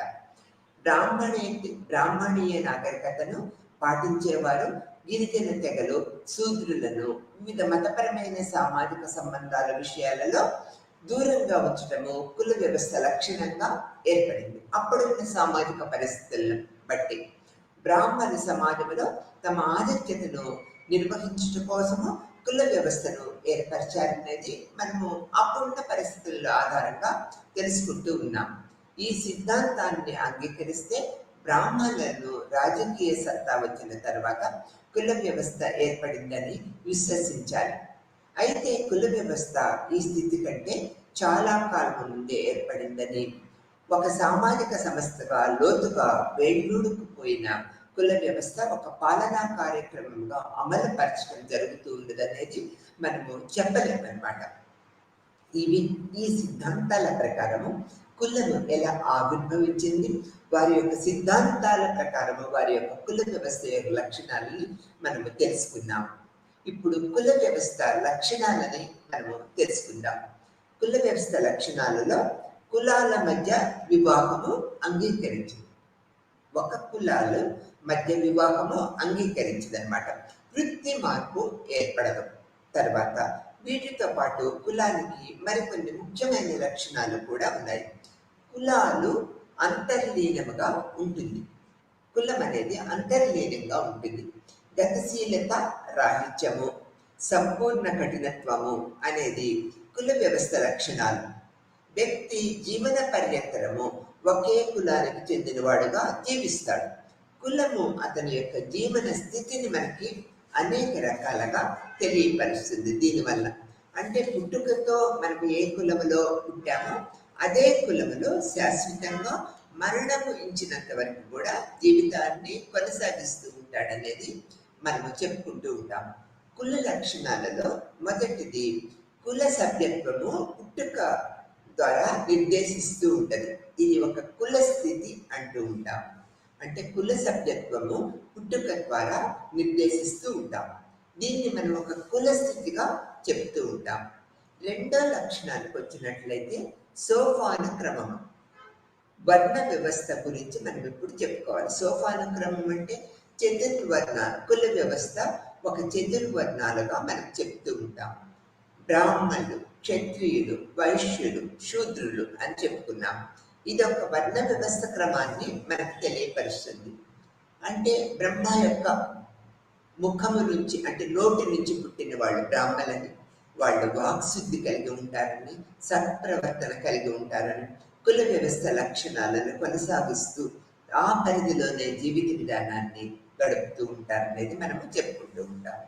ఒక భుజాల నుంచి పుట్టిన వాళ్ళు క్షత్రియులని, బలవంతులని, పరాక్రమవంతులని, చైతన్యవంతులని, పాలనా దక్షిణత కలిగి సమాజాన్ని, రాజ్యాన్ని చూస్తూ ఉంటారు. అంటే బల ప్రయోగం, అంటే బలాన్ని కలిగి ఉంటారు. కాబట్టి అన్ని వర్గాల వాళ్ళని శాసిస్తూ బలాన్ని కలిగి ఉండటం వల్ల ప్రజలని ఒక తండ్రిలాగా రక్షణ వ్యవస్థ చూస్తూ ఉంటారు. ఈ వైశ్యులు, వీళ్ళు తొడల నుంచి పుట్టారని వర్తక వాణిజ్య వ్యాపారాలు చేస్తూ ప్రజలకు కావలసిన నిత్యావసర అన్ని రకాల వస్తువులని అందిస్తూ జీవన విధానం సాఫీగా జరగటానికి ఈ వ్యాపారవేత్తలు, వైశ్యులు మనకి ఏర్పడతారు. అంటే మనకి జీవన విధానాన్ని కొనసాగించడానికి ప్రముఖ పాత్ర వహిస్తారనేది మనము ఇక్కడ చెప్పుకోవచ్చు. శూద్రులు అంటే చతుర్వర్ణాలలో ఆఖరి వర్ణంగా శూద్రులను మనం చెప్తూ ఉంటాం. అంటే పాదాల నుంచి పుట్టిన వారుగా మనం చెప్తూ ఉంటాం. అంటే ఈ యొక్క క్షత్రియులు, బ్రాహ్మణులు, వైశ్యులకి ఈ శూద్రులు సేవలు చేస్తూ తరిస్తూ జీవన విధానాన్ని కొనసాగుతూ ఉంటారనేది మనం ఇక్కడ ఏర్పరచుకుంటూ ఉంటాం. ఈ సోపాన క్రమంలో ఈ యొక్క బ్రాహ్మణులు, క్షత్రియులు, వైశ్యులు, శూద్రులు కుల వ్యవస్థ ప్రకారం ఏర్పడ్డారనేది మనము తెలుసుకోవచ్చు అన్నమాట. తర్వాత ఇక్కడ మూడో లక్షణాలకు వచ్చేటప్పటికీ ఆహారము, పరస్పర చర్యలపై పరిమితులు ఏర్పడుతూ ఉంటాయి. ఏ కులస్తులు ఏ ఆహారాన్ని స్వీకరించాలి, ఏ విధంగా భుజించాలి, ఎటువంటి ఆహార పదార్థాలను స్వీకరించాలి, వేటిని నిషేధించాలి అనేది కుల వ్యవస్థలో ఏర్పరచబడి ఉన్నది. ఈ యొక్క పరస్పర చర్యలు, ఎవరు ఎవరితో ఏ విధంగా ఉండాలనేది కూడా, ఈ పరస్పర చర్యలు, సామాజిక సంబంధాలు అనేవి ఏ విధంగా ఉండాలి అనేది కూడా ఈ యొక్క కుల వ్యవస్థలో ఏర్పరచబడి ఉన్నాయి. వీటిని ఆహారాన్ని తీసుకోవటము, పరస్పర చర్యలు జరపడానికి కూడా కొన్ని కట్టడి నియమ నిబంధనలు, నియంత్రణ అనేది కులానికి డిఫరెన్సియేషన్గా మనం తెలుసుకోవచ్చు. తర్వాత ఇక్కడ మతపరమైన, సామాజిక పరమైన వైకల్యాలు, అంటే అనేక అంటే నిబంధనలను అతిక్రమించి బయటకు వచ్చి స్వేచ్ఛాయుతమైన ప్రవర్తనని కలిగి ఉంటుంది అన్నమాట. అన్ని కులాల వాళ్ళు వారి యొక్క నిబంధనల ప్రకారము జీవిత విధానాన్ని కొనసాగిస్తూ ఉంటారనేది మనం ఇక్కడ తెలుసుకోవాల్సిన విషయం. తర్వాత వివాహముపై పరిమితులు. మనకి ఇప్పుడు బ్రాహ్మణ, క్షత్రియ, వైశ్య, శూద్రులు అని చెప్పుకున్నాం. అంటే కుల వ్యవస్థలో అనేక రకాల ఉపకులాలు కూడా ఉంటాయనేది మనకు తెలిసిన విషయమే. వివాహము ఎవరిని చేసుకోవాలి, కులములో ఆ కులములో వాళ్ళని, ఆ వర్గంలో వాళ్ళని వివాహం చేసుకోవాలి. అంతేకాని అటువంటి నిబంధనలను అతిక్రమించి ఎక్కువ కులము వాళ్ళని కానీ తక్కువ కులము వాళ్ళని కానీ చేసుకోవడానికి వీలు ఉండదన్నమాట. అంటే ఈ కుల వ్యవస్థలో వివాహ వ్యవస్థపై కఠినమైన నిబంధనలు ఏర్పరచబడి ఉన్నాయి. అంతర్వివాహ సమూహం అని చెప్తూ ఉంటాం. కులాన్ని మనము గుర్తించేటప్పటికీ ఒక అంతర్వివాహ సమూహంగా చెప్తూ ఉంటాం. కాబట్టి ఒక అంతర్వివాహ సమూహంగానే వివాహ పరిస్థితి కొనసాగుతూ ఉంటుంది. ఎటువంటి పరిస్థితుల్లోనూ బహిర్వివాహాలు అనేవి జరగవు అన్నమాట. అందుకని వివాహంపై కుల వ్యవస్థలో కొన్ని ప్రత్యేకమైన ఆంక్షలు, పరిమితులు ఏర్పరచబడి ఉన్నాయనేది మనము గుర్తించవలసిన విషయము. తర్వాత వృత్తి ఎంపిక లేకపోవడం. ఇప్పుడు చూడండి, ఏ కులములో పుడితే ఆ కులము తరహా వృత్తిని ఏర్పరచుకొని జీవిత విధానాన్ని కొనసాగించాలి. అంతేకాని వేరొక వృత్తిని చేపట్టడానికి వీలు లేదు. వృత్తి ఎంపిక అనేది పుట్టుకతోనే ఏర్పడబడుతుంది అనేది మనము తెలుసుకున్నాం అనేది ఇక్కడ చెప్పుకోవచ్చు అనమాట. కులము అంతర్వివాహ సమూహం. ఒక కులానికి చెందిన వారు ఆ కులము వారినే వివాహం ఆడాలి. కులాంతర వివాహాలు నిషేధం. ఈ యొక్క కుల వ్యవస్థ ప్రధాన లక్షణము. దీని ప్రకారము ప్రతి వ్యక్తి తన కులము వారినే ఉపకులము వారినే వివాహం ఆడాలి. ఇక్కడ ఒకే తండ్రి వంశ సంతానం, ఈ యొక్క సపిండ అంటూ ఉంటాము. తరాలు తల్లి వైపు, 7 తరాలు తండ్రి వైపు సగోత్ర వివాహాలను నిషేధించడం జరిగింది. ఈ నియమాన్ని ఉల్లంఘిస్తే కులములోని సభ్యత్వాన్ని కోల్పోయి వెలివేయబడుతూ ఉంటారు. కాబట్టి కులము ఒక అంతర్వివాహ సమూహం అనేది మనం గట్టిగా చెప్తూ ఉంటాం. ఎందుకంటే కులము అంతర్వివాహ సమూహాన్ని అటు ఇటు చూసుకొని చేసుకుంటూ ఉంటారు. బహిర్వివాహాన్ని ఎట్టి పరిస్థితుల్లోనూ అంగీకరించరు. అటువంటి పరిస్థితి వచ్చినప్పుడు ఆ కుల సభ్యుల్ని మనము వెలివేస్తూ ఉంటామనేది మనం ఇక్కడ తెలుసుకోవాల్సిన విషయం. తర్వాత కులములో క్రమశ్రేణి అమర్పరచబడిన సామాజిక నిర్మితి. క్రమశ్రేణిలో అమర్పరచబడిన సామాజిక నిర్మితిగా మనం కులాన్ని చెప్పుకుంటూ ఉంటామన్నమాట. ఇక్కడ ఈ విధమైన పద్ధతిలోనే జీవిత విధానము కొనసాగుతూ ఉంటారు. ఎటువంటి పరిస్థితుల్లోనూ ఇంకొక పద్ధతిలో జీవిత విధానం కొనసాగటానికి వీలు లేదు. అందుకని మనము క్రమశ్రేణిలో అమర్పరచబడిన సామాజిక నిర్మితిని కులములో ఒక ప్రత్యేక లక్షణంగా చెప్పుకుంటూ ఉంటాం. ఎలా అన్నట్లయితే ఈ యొక్క ఔన్నత్యము, అల్పత్వము ఆధారముగా కుల నిర్మితి క్రమానుగత శ్రేణిలో అమర్చబడి ఉంటుంది. ఇక్కడ చూడండి, ఔన్నత్యము, అల్పత్వము ఆధారముగా కుల నిర్మితి క్రమానుగత శ్రేణిలో అమర్చబడి ఉంటుందన్నమాట. ఈ క్రమశ్రేణిలో పై అంతస్తులో బ్రాహ్మణులు, అన్నిటికన్నా కింద అంతస్తులో పంచములు, హరిజనులు, అస్పృశ్యులు ఉంటారనేది మనకు తెలిసిన విషయమే. బ్రాహ్మణులు కింద అంతస్తులో క్షత్రియులు, తర్వాత వైశ్యులు, నిమ్న స్థాయిలో ఉన్న శూద్రులు ఉంటూ ఉంటారు. తర్వాత మొత్తము సమాజము ఉన్నత నిమ్న కులాలుగా స్థరీకరించబడి ఉంటుంది అనమాట.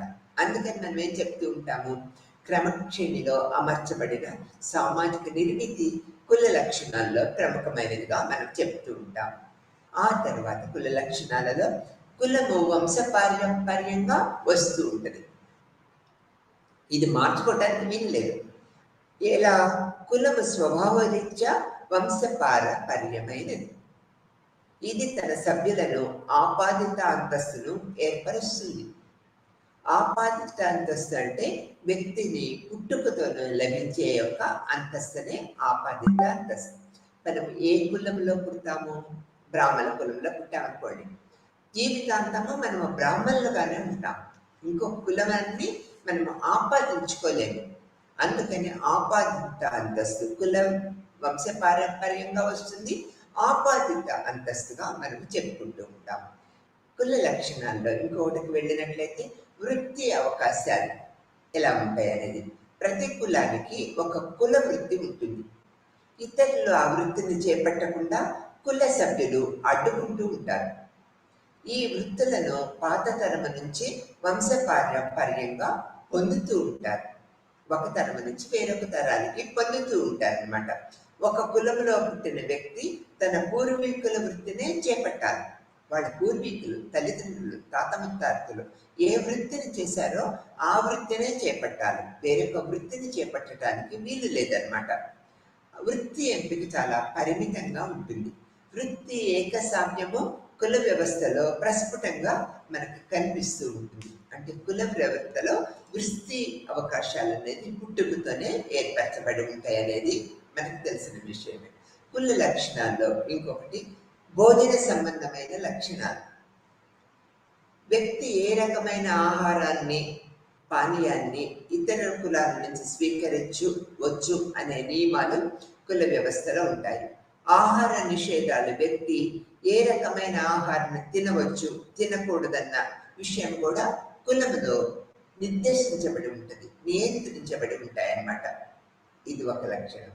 సామాజిక సంబంధాలపై నిషేధం అశుచి అనే కుల వ్యవస్థలో అంతర్గతముగా ఉండే లక్షణం. నిమ్న కులాల వారిని తాకటం వల్ల ఉన్నత కులాలకు చెందిన వ్యక్తి మైల పడిపోతారనే దృక్పథాన్ని ఏర్పరచుకున్నారు. సభ్యుల మధ్య సామాజిక సంబంధాలపై నిషేధాలను ఇది ఒక సాక్షాధారం. అంటే ఉన్నత కులం వ్యక్తి కింద కులం వాళ్ళని కనుక తాకినట్లయితే మైల పడిపోతారు. అది ఒక నిషేధంగా పెట్టుకున్నారనమాట. కొంతకాలం గడిచేసరికి ఇది అస్పృశ్యతకు దారితీస్తూ ఉంటుంది. ఈ యొక్క పద్ధతి కాలానుగుణ్యంగా అస్పృశ్యతకి దారితీస్తూ ఉంటుంది. మీరు ఎక్కువ మీరు తక్కువ అనే దృక్పథాన్ని ఏర్పరుస్తుంది. ఈ యొక్క పద్ధతి అనేది మనకు తెలియపరుస్తూ ఉంటుంది. తర్వాత కుల పంచాయతీలు. కుల పంచాయతీలకు వచ్చేటప్పటికి కుల లక్షణాల్లో ఒక ప్రముఖమైనదిగా మనం చెప్పుకోవచ్చు అనమాట. సభ్యులను విధేయులుగా చేయగల అధికారము గల వ్యవస్థ కుల వ్యవస్థలో ఉంటుంది.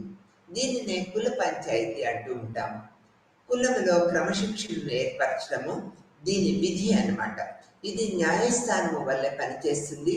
కుల ఆచారాలను ఉల్లంఘిస్తే అనేక విధాల శిక్షిస్తుంది. కాబట్టి కులములో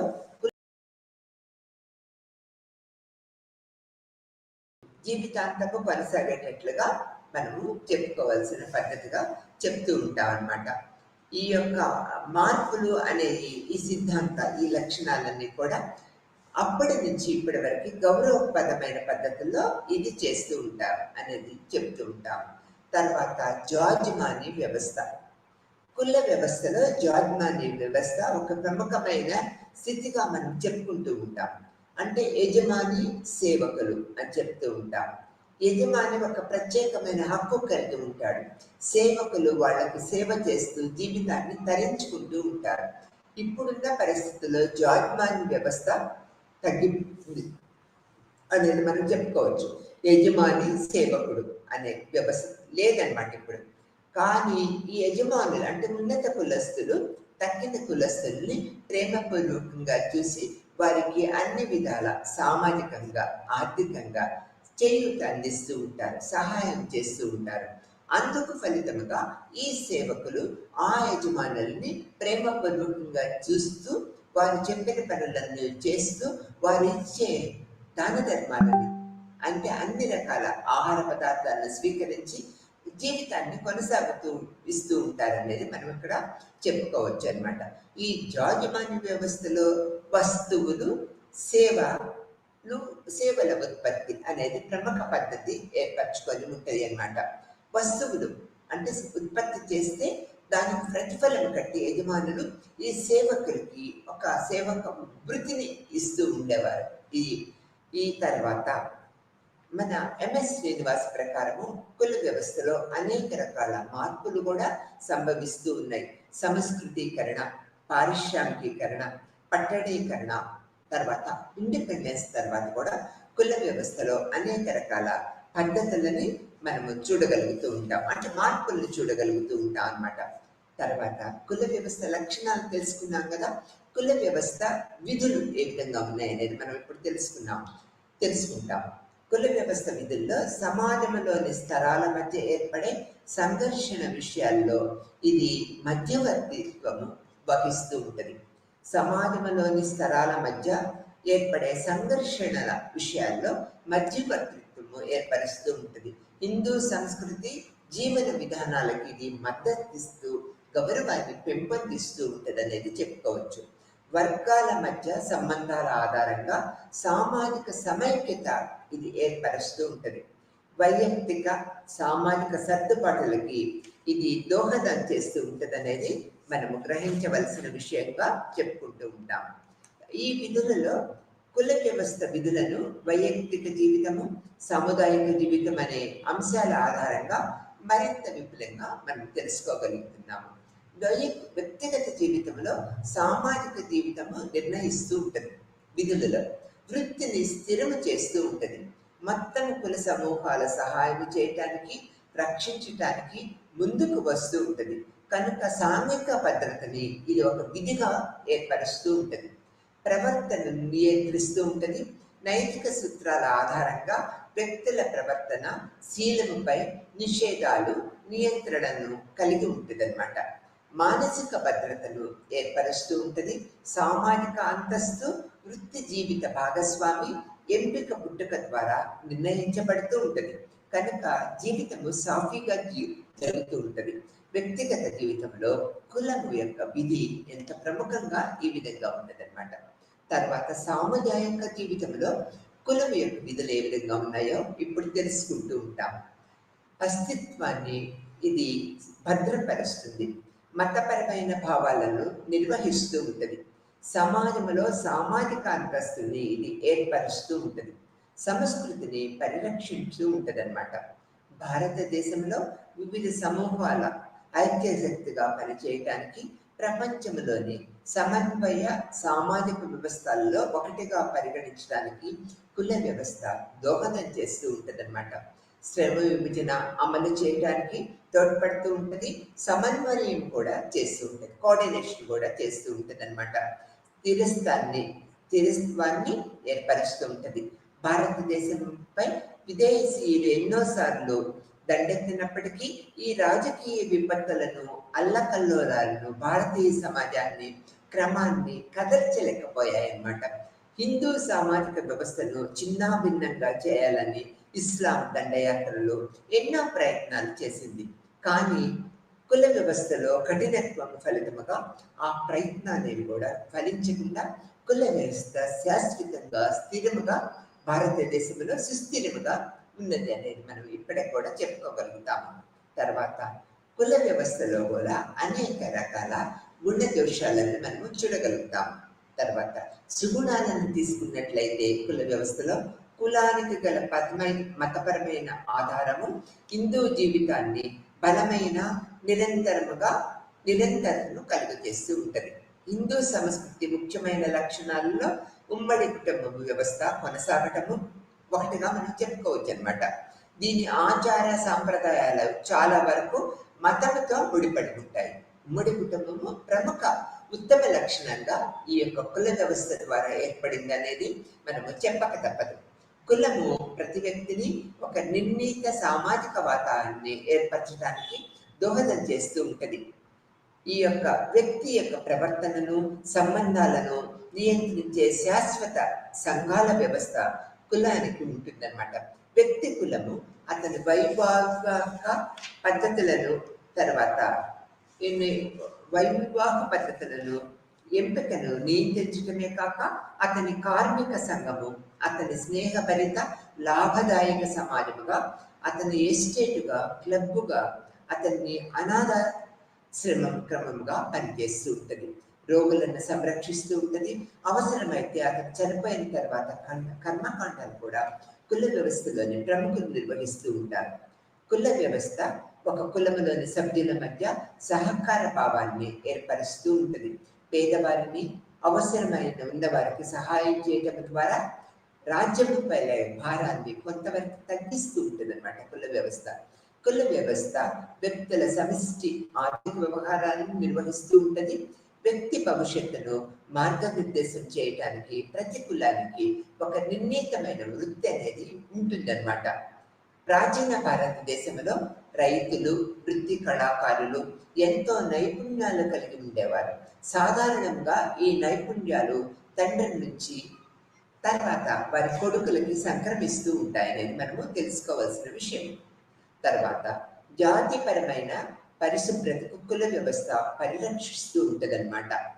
తర్వాత వ్యక్తి మేధోపరమైన సామర్థ్యాలకి, గతిశీలతని కుల వ్యవస్థ ప్రభావితం చేస్తూ ఉంటుంది అనేది మనం గ్రహించవలసిన విషయం. ఒకే కులంలో సంస్కృతి వ్యాప్తి చెందటానికి కుల వ్యవస్థ తోడ్పడుతూ ఉంటుంది. ఆచార వ్యవహారాలు, అలవాట్లు, ప్రవర్తన, నైపుణ్యాలు, భావాలు, వ్యాపార రహస్యాలు ఒక తరం నుంచి మరొక తరానికి ఇవి సంక్రమిస్తూ ఉంటాయి. ఈ విధంగా సంస్కృతి ఒక తరం నుంచి మరొక తరానికి కొనసాగుతూ ఉంటుంది అనేది మనం తెలుసుకోవాల్సిన విషయం. వ్యక్తి జీవితానికి కావలసిన వివిధ విధులు కుల వ్యవస్థ నిర్వహిస్తూ ఉంటుంది. విద్య నుంచి జీవిత అంతస్తులో పెరుగుదల వరకు మొత్తము సముదాయానికి కావలసిన విధులను ఈ విధంగా నిర్వహిస్తూ ఉంటుంది. ఇవన్నీ కూడా కుల వ్యవస్థలోని సుగుణాలుగా మనం చెప్పుకోవచ్చు. ఈ సుగుణాల వల్ల ఇప్పటి వరకు కూడా కుల వ్యవస్థ చెక్కు చెదరకుండా భారతదేశంలో ఏర్పరచబడి ఉన్నదనేది మనము గ్రహిస్తూ ఉంటాం. వీటిలో కొన్ని దోషాలు కూడా ఉన్నాయి అనేది మనం తెలిసిన విషయమే. అవి ఎలా ఉన్నాయనేది మనం ఇప్పుడు తెలుసుకుందాం. కుల వ్యవస్థ తన సభ్యులను గుప్పిటిల్లో పెట్టుకుంటుంది. ఇది అలవాట్లు, నైతిక సూత్రాలు, ఆచరణలను నియంత్రిస్తూ ఉంటుంది. సామర్థ్యము కల వ్యక్తులను అవకాశాలు ఎంపిక చేసుకునే అవకాశాలు రాకుండా చేస్తూ ఉంటుంది. నైపుణ్యాలకు ప్రధానంగా అంతగా ఉండదు అన్నమాట. ఈ యొక్క దోషంగా చెప్పుకోవచ్చు. కుల వ్యవస్థ అస్పృశ్యతను సృష్టిస్తూ ఉంటుంది. గాంధీ గారి అభిప్రాయం ప్రకారము అస్పృశ్యత అనేది కులము నికృష్టమైన వ్యక్తీకరణ అనేది ఈయన పేర్కొన్నారు. తర్వాత జీవిత అవసరాలు కూడా తీరని స్థితిలో అస్పృశ్యులుగా ఈ యొక్క వ్యవస్థలో ముద్ర వేసుకుంటూ ఉంటారు కొంతమంది వర్గం వాళ్ళు. కుల వ్యవస్థ దృఢతను నింపదన్నమాట. కులాల మధ్య సంబంధాలను నిషేధించటం ద్వారా సమాజంలో సౌభాతృత్వము, సుదృఢత పెరగకుండా కుల వ్యవస్థ అంటే కోఆపరేషను, ఐక్యత లేకుండా కుల వ్యవస్థ చేస్తూ ఉంటుంది అనేది మనం చెప్పుకుంటూ ఉంటాం. తర్వాత జాతీయ ఐక్యతకు ఇది ఒక ఆటంకంగా ఏర్పడుతూ ఉంటుంది కుల వ్యవస్థ. అది ప్రముఖంగా భారతదేశంలో మనం చెప్పుకోవాల్సిన విషయం. కులము సాంఘిక ప్రగతికి అడ్డంకిగా ఉంటూ ఉంటుంది అన్నమాట. కులములోని కఠినత్వము మత మార్పిడికి దారితీస్తూ ఉంటుంది అన్నమాట. ఉన్నత కులాలు నిరంకుశ ధోరణి ఫలితముగా నిమ్న కులాల వారు ఇస్లాము మతము, క్రైస్తవ మతము, బౌద్ధ మతానికి మత మార్పిడి ఏర్పడుతూ ఉంటారు. దీనికి ప్రముఖ కారణం ఏంటి? కుల వ్యవస్థలో ఉన్న కఠినమైన నిబంధనలుగా మనం చెప్పుకుంటూ ఉంటాం. ప్రస్తుత వ్యవస్థలో కుల వ్యవస్థ అనేక రకాలైన మార్పులకి గురవుతూ ఉంటుంది అనేది మనకు తెలిసిన విషయమే. తర్వాత సంస్కృతీకరణ ప్రముఖ మార్పుగా మనం చెప్పుకుంటూ ఉంటాము. కులాలలో మార్పులను కొనసాగించడానికి ఎంఎన్ శ్రీనివాస్ సంస్కృతీకరణ, సాంస్కృతిక అనుకరణలు అనేది ఒక ప్రముఖ సిద్ధాంతాన్ని ఏర్పరిచారు. సంస్కృతీకరణ అంటే నిమ్న కుల అంటే మనకి బ్రాహ్మణ, క్షత్రియ, వైశ్య, శూద్రులు అని చెప్పుకున్నాం అనమాట. అంటే కుల నిబంధనల ప్రకారము, ఈ కట్టుబాట్ల ప్రకారము ఒక కులములో వారు వేరొక కులములో వాడని వివాహం చేసుకోకూడదు. ఆహారము, నిబంధనలు, కట్టుబాట్లు ఏర్పరచబడి ఉంటాయనేది మనం చెప్పుకున్నాం. కానీ కాలానుగుణ్యంగా అనేక రకాల మార్పులు జరుగుతూ ఉన్నాయి. ఒక కులం వారు ఇట్లానే ఉండాలి, ఈ విధమైన రూల్స్ అండ్ రెగ్యులేషన్స్ కట్టుబడి ఉండాలి అనేది కాకుండా నిమ్న కులాల వాళ్ళు కూడా విద్యని అవకాశంగా తీసుకొని సామాజిక అభివృద్ధి చెందుతూ ఉంటారు. పరిశుభ్రత ఏర్పరచుకుంటారు. విద్యని ప్రముఖ పాత్ర వహించేటట్లు చేస్తూ ఉంటారు. దీని ద్వారా నిమ్న కులాల వాళ్ళ విద్యను గ్రహించి సమాజంలో ఉన్నత స్థానాన్ని పొందటానికి ఈ సంస్కృతీకరణ ప్రక్రియ అనేది ఎంతో దోహదం చేస్తూ ఉంటుంది. ఈ సంస్కృతీకరణ ప్రక్రియ ద్వారా ఈ యొక్క వ్యక్తి రూపురేఖలు మారుతూ ఉంటాయి, మూర్తిమత్వము మారుతూ ఉంటుంది, జీవన విధానము మారుతూ ఉంటుంది. విద్య అనేది దీనికి ప్రముఖ పాత్ర వహిస్తూ ఉంటుంది అనేది మనం చెప్పుకుంటూ ఉంటాం. తర్వాత పారిశ్రామికీకరణ. ఈ పారిశ్రామికీకరణ జరిగిన అంటే స్వతంత్రం తర్వాత ఎక్కువ పారిశ్రామికీకరణ జరిగిందనేది మనకు తెలిసిన విషయమే. తర్వాత ఇతర దేశాల యొక్క ప్రభావము, విప్లవాలు, పారిశ్రామిక అభివృద్ధి ఇతర దేశాలలో జరగడం చూసిన తర్వాత మన దేశంలో కూడా పెట్టుబడిదారులు, ప్రభుత్వము, ఉన్నత వర్గము వాళ్ళందరూ కూడా పరిశ్రమలు ఏర్పరిచి అనేక రకాలుగా ఆర్థిక పరిపుష్టిని వారు పొంది దేశానికి కూడా అందించారు. దీనివల్ల కుల వ్యవస్థలో ఒక మార్పు అనేది ఏర్పడింది అనేది చెప్పగలుగుతాం. అంటే ఉన్నత కులస్తుల దగ్గర ఎవరు పనిచేయాలి? ఉన్నత కులస్తులు పనిచేయరు కదా, పెట్టుబడిదారులు అనమాట. వాళ్ళు పరిశ్రమలు ఏర్పరుస్తూ ఉంటారు. నిమ్న కులస్తులు అంటే తక్కిన కులస్తులందరూ పరిశ్రమలో పనిచేసి వేతనాలు పొందుతూ ఉండేవారు. అంటే పారిశ్రామిక అభివృద్ధికి నిమ్న కులస్తులు ఎంతో దోహదం చేస్తూ ఉన్నారనేది ఏర్పరచుకున్నాము. నైపుణ్యాలు పెంపొందించుకోవటము, పరిశ్రమలో నైపుణ్యాలు కనుక ఉన్నట్లయితే ఎక్కువ వేతనాలు పొందగలుగుతూ ఉంటారు. విద్య, పారిశ్రామికీకరణ, అనేక రకాల విప్లవ మార్గాలు, విప్లవాలు అంటే కుల వ్యవస్థను నిర్మూలించే దానికి ఎంతో మంది విప్లవ పద్ధతులను ఏర్పరచుకుంటూ ఉంటారనమాట. ఆ తర్వాత ఈ విప్లవాలు ఏర్పడటం వల్ల ఏం జరుగుతూ ఉంటది, కుల వ్యవస్థలో అనేక రకాల మార్పులకు గురవుతూ ఉంటది. ఈ కుల వ్యవస్థలో మార్పులకు గురవటం వల్ల అందరూ సమానమనే దృక్పథాన్ని ఏర్పరచుకున్నాం. గాంధీ గారు ఏం చెప్పారు, ఈ కుల వ్యవస్థ అస్పృశ్యతని ఎక్కువ ఏర్పరుస్తుంది, ఎక్కువ తయారు చేస్తుంది అని చెప్పారు. ఇట్లా గాంధీ గారితో పాటు ఎంతో మంది ప్రముఖులు, స్వాతంత్ర సమరయోధులు, సంఘ సంస్కర్తలు ఎంతో మంది కుల వ్యవస్థని ఖండించారు. అందరూ సమానమైన దృక్పథాన్ని ఏర్పరిచారు.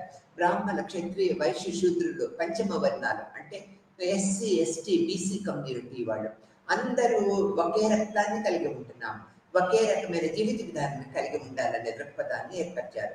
ఈ సంఘ సంస్కరణ కర్తల యొక్క ఉద్యమాల వల్ల కుల వ్యవస్థలో, ప్రస్తుత వ్యవస్థలో ఆఫ్టర్ ఇండిపెండెన్స్ ఎన్నో రకాల మార్పులు ఏర్పడ్డాయి అనేది మనకు తెలిసిన విషయమే. ఎస్సీ, ఎస్టీ, బలహీన వర్గ వాళ్ళు, బ్యాక్వర్డ్ కమ్యూనిటీ వాళ్ళందరూ కూడా విద్యను ఆధారంగా చేసుకొని, నైపుణ్యాల ఆధారంగా చేసుకొని, సంస్కృతీకరణ ప్రక్రియల ద్వారా సమాజంలో ప్రముఖమైన స్థానాన్ని ఏర్పరచుకున్నారు. ఇది ఒక గొప్ప విప్లవాత్మకమైన మార్పుగా మనము భారతదేశంలో చెప్పుకోవచ్చు అనమాట. తర్వాత ఈ యొక్క పారిశ్రామికీకరణ వల్ల అందరికీ కుల వ్యవస్థలో ఏంటి, జాబ్ మనీ సిస్టంలో అంటే మనకి అంటే యజమానులు ఇస్తే ఈ సేవకులు స్వీకరించి జీవిత విధానాన్ని కొనసాగించేవాళ్ళు. అంటే ఆహార సమస్య అనేది ఎప్పుడూ ఉండేది, నిత్య అవసరాలు వీళ్ళకి తీరుతూ ఉండేవి కాదు, ఎందుకంటే పని ఉండేది కాదు కదా. కాబట్టి ఈ పారిశ్రామికీకరణ వల్ల అందరికీ అంతో ఇంతో పని దొరకటము, ఉత్పత్తులు ఎక్కువ అవటము, ఉత్పత్తి విధానం పెరగటము వల్ల మనకి వస్తువులు కూడా వినియోగించుకునే పద్ధతులు ఏర్పడ్డాయి, విద్యా అవకాశాలు పెరిగినాయి అన్నమాట. ఈ పారిశ్రామికీకరణ వల్ల నైపుణ్యాలు కూడా డెవలప్ చేస్తున్నారు అన్ని కులాలలో వాళ్ళు. కాబట్టి నైపుణ్యాలు ఎవరు కలిగి ఉన్నారో వారికి మనం పెద్దపీట వేస్తూ వచ్చాం అన్నమాట కుల వ్యవస్థలో. అందుకని పారిశ్రామికీకరణ అనేది ఒక గొప్ప విప్లవమైన మార్పుగా చెప్తూ ఉంటాం. తర్వాత సంఘ సంస్కరణలు కూడా, సంఘ సంస్కరణకర్తలు అందరూ కూడా ముందుకు వచ్చి ఈ యొక్క అన్ని కులాలు ఒకటే, ఎక్కువ తక్కువ అనే దృక్పథం వీడనాడి అందరూ సమాన అవకాశాలు పొందాలనే ప్రచారం చేయటం వల్ల ఈ యొక్క విప్లవాత్మకమైన మార్పు బడుగు వర్గంలో, ఎస్సీ, ఎస్టీ కమ్యూనిటీస్లో ఎక్కువగా వచ్చి మేము కూడా మనుషులం అనే దృక్పథాన్ని వీళ్ళు ఏర్పరచుకున్నారు. తర్వాత పట్టణీకరణ, పట్టణాలు డెవలప్ అయిపోయినాయి. గ్రామ ప్రాంతంలో ఉత్పత్తులు పట్టణాలకు పోయి అమ్ముకొని ఎక్కువ డబ్బులు సంపాదించుకునేవారు. దానివల్ల కమ్యూనికేషన్, ట్రాన్స్పోర్టేషన్ పద్ధతులలో మార్పు వచ్చింది, కుల వ్యవస్థలో కూడా మార్పు వచ్చింది. పట్టణాలు డెవలప్ అవటం వల్ల, పట్టణ జీవిత విధానం నచ్చటం వల్ల, పట్టణంలో అంటే జీవనోపాధి మెరుగుదలకి వలసలు వెళ్ళటం వల్ల అనేక రకాల మార్పులు మనకి నైతికంగా, భౌతికంగా, మానసికంగా ఏర్పడ్డాయి అన్నమాట. పట్టణీకరణ కూడా ఒక ప్రముఖ పాత్ర వహించింది అనేది మనం చెప్పుకుంటాం. ఈ రవాణా సౌకర్యాలు పెరగటం వల్ల గ్రామ ప్రాంతం నుంచి నిరంతరము పట్టణాలకు వెళ్తూ ఉంటాం. ఎలా, పాలు, పెరుగు తీసుకువెళ్తూ ఉంటాము, కూరగాయలు తీసుకెళ్తూ ఉంటాము, ఉప్పులు, పప్పులు, బియ్యము ఉత్పత్తులు అన్ని కూడా పట్టణానికి చేరవేస్తూ ఉంటాం. పట్టణంలో జీవన విధానం మెరుగుపడటానికి ఈ గ్రామ ప్రాంతం ప్రజలు చేయూత అందిస్తూ ఉంటారు. వీరు నిరంతరము పట్టణంతో సంబంధాలు ఏర్పరచుకోవడం వల్ల విద్య, ఈ యొక్క రవాణా సౌకర్యాలు, కమ్యూనికేషన్ ఫెసిలిటీస్ డెవలప్ అవటం వల్ల కుల వ్యవస్థలో కూడా అనేక రకాల చెప్పుకోలేనంత మార్పులు సంభవించినాయి అనేది మనం చెప్పుకోవచ్చు. ఆఫ్టర్ ఇండిపెండెన్స్, స్వతంత్రం తర్వాత రాజ్యాంగ పరంగా సెంట్రల్ గవర్నమెంట్, స్టేట్ గవర్నమెంట్ యొక్క జీవోస్ వల్ల కుల వ్యవస్థలో అనేక రకాల మార్పులు వచ్చింది. అస్పృశ్యత అనేది నివారించబడింది. అందరూ సమానం అనే దృక్పథాన్ని మనము ఏర్పరచుకున్నాము.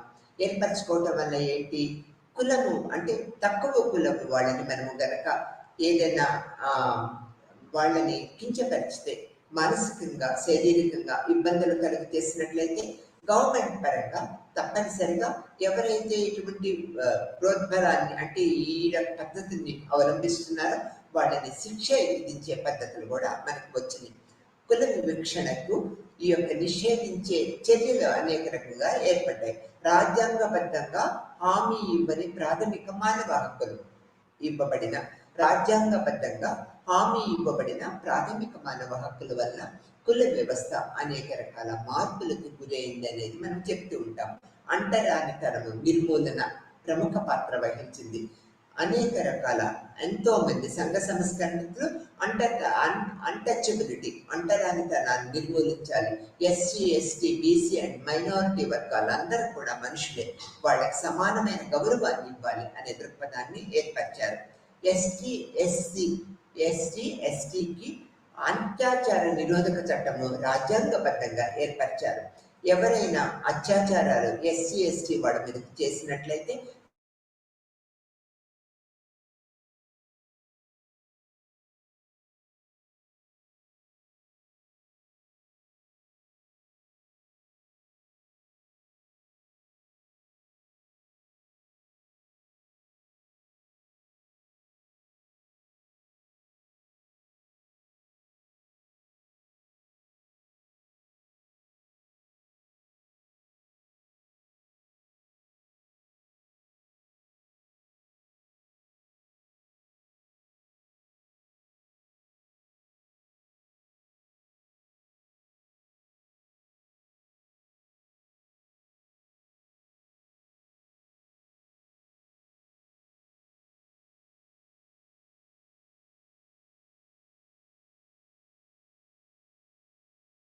రిజర్వేషన్ మైనారిటీలకి, ఇది ముస్లిమ్స్కి, మళ్ళీ మహిళలకి రిజర్వేషన్లు ఏర్పడటం వల్ల అన్ని రకాల వర్గాల వాళ్ళు సమానమనే దృక్పథాన్ని ఏర్పరిచి ఈ యొక్క పద్ధతుల్లో కుల నిర్మూలన పద్ధతులలో చాలా రకాల మార్పులు వచ్చినాయి అనేది మనం చెప్పుకోవచ్చు.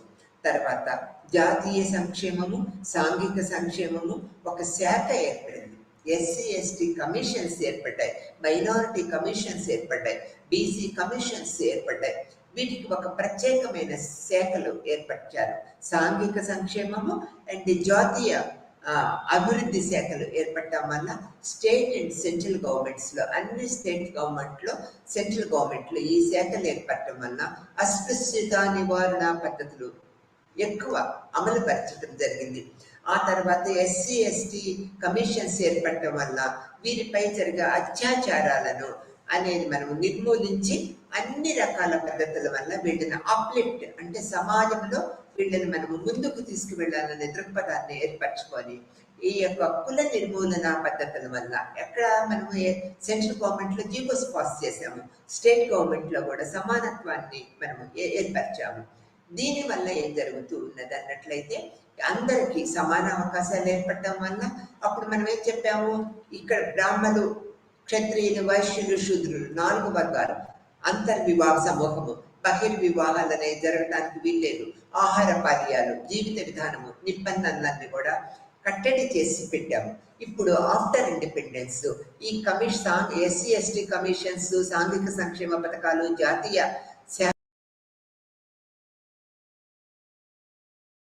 ఒకటే దృక్పథాన్ని ఏర్పరచడం వల్ల అన్ని వర్గాల వాళ్ళకి సమాన అవకాశాలు ఏర్పడ్డాయి. ప్రభుత్వం అండగా ఉన్నది. ఎవరైనా ఈ అస్పృశ్యుల్ని, బడుగు వర్గాల వాళ్ళని కించపరిస్తే వాళ్ళకి శిక్షలు విధించడానికి ముందుకు వచ్చింది. అందుకని ఉన్నత వర్గాల వాళ్ళు ఒక క్రమ పద్ధతిని ఏర్పరచుకున్నారు. తొందరపడి కింద వర్గాల వాళ్ళని కించపరచడం కానీ, అగౌరవపరచడం కానీ, వాళ్ళని హీనంగా చూడటం కానీ చేయకుండా ఉండటం వల్ల ఒక గౌరవాన్ని వాటికి కూడా ఇవ్వటం వల్ల ఈ యొక్క కుల వ్యవస్థలో ఈ యొక్క SC, ST, BC and minority వర్గాల్లో అనేక రకాల మార్పులు జరిగినాయి అనేది మనం తెలుసుకున్నాం అన్నమాట. కుల వ్యవస్థ అంటే ప్రాచీన కాలంలో ఏ విధంగా ఉన్నప్పటికీ కాలానుగుణ్యమైన మార్పుల వల్ల విద్యా అవకాశాలు పెరగటం వల్ల రవాణా సౌకర్యాలు, కమ్యూనికేషను, ఈ యొక్క పారిశ్రామికీకరణ, పట్టణీకరణ, ఈ యొక్క పద్ధతుల వల్ల ఏం జరిగింది, సంస్కృతీకరణ పద్ధతుల వల్ల జీవిత విధానాల్లో అనేక రకాల మార్పులు జరగటం వల్ల కుల వ్యవస్థ చాలా వరకు, అంటే మనం 100కి 90% నిర్మూలించబడింది అనేది మనం ప్రస్తుత వ్యవస్థలో గట్టిగా చెప్పుకోవచ్చు. State and central governments rules and regulations, GOs అన్ని కులాల వాళ్ళకి సమాన అవకాశాలను ఏర్పడటం వల్ల ప్రస్తుత భారతదేశంలో కుల వ్యవస్థకి అంత పట్టు లేదు. అందరూ ఒకటే అనే దృక్పథాన్ని ఏర్పరచుకున్నాము. బహిర్ వివాహాలు ఎక్కువ జరుగుతున్నాయి. విద్యా అవకాశాలు, ఉపాధి అవకాశాలు పెరగటం వల్ల కుల వ్యవస్థ మూల, అంటే వేళ్ల నుంచి కూడా తుడిచిపెట్టుకోవడం పడింది. ఈ విధంగా కుల వ్యవస్థ ప్రత్యేక గౌరవాన్ని ఏర్పరచుకొని భారతదేశంలో నిర్మూలించబడి అందరూ సమానమనే దృక్పథాన్ని ఏర్పరచుకోబడింది. ఇది కులం, వాటి యొక్క లక్షణాలు, సుగుణాలు, దోషాలు, ప్రస్తుత వ్యవస్థలో కులం ఏ విధంగా ఉన్నదనేది మనము గ్రహించగలుగుతున్నాం.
নমস্কাৰ।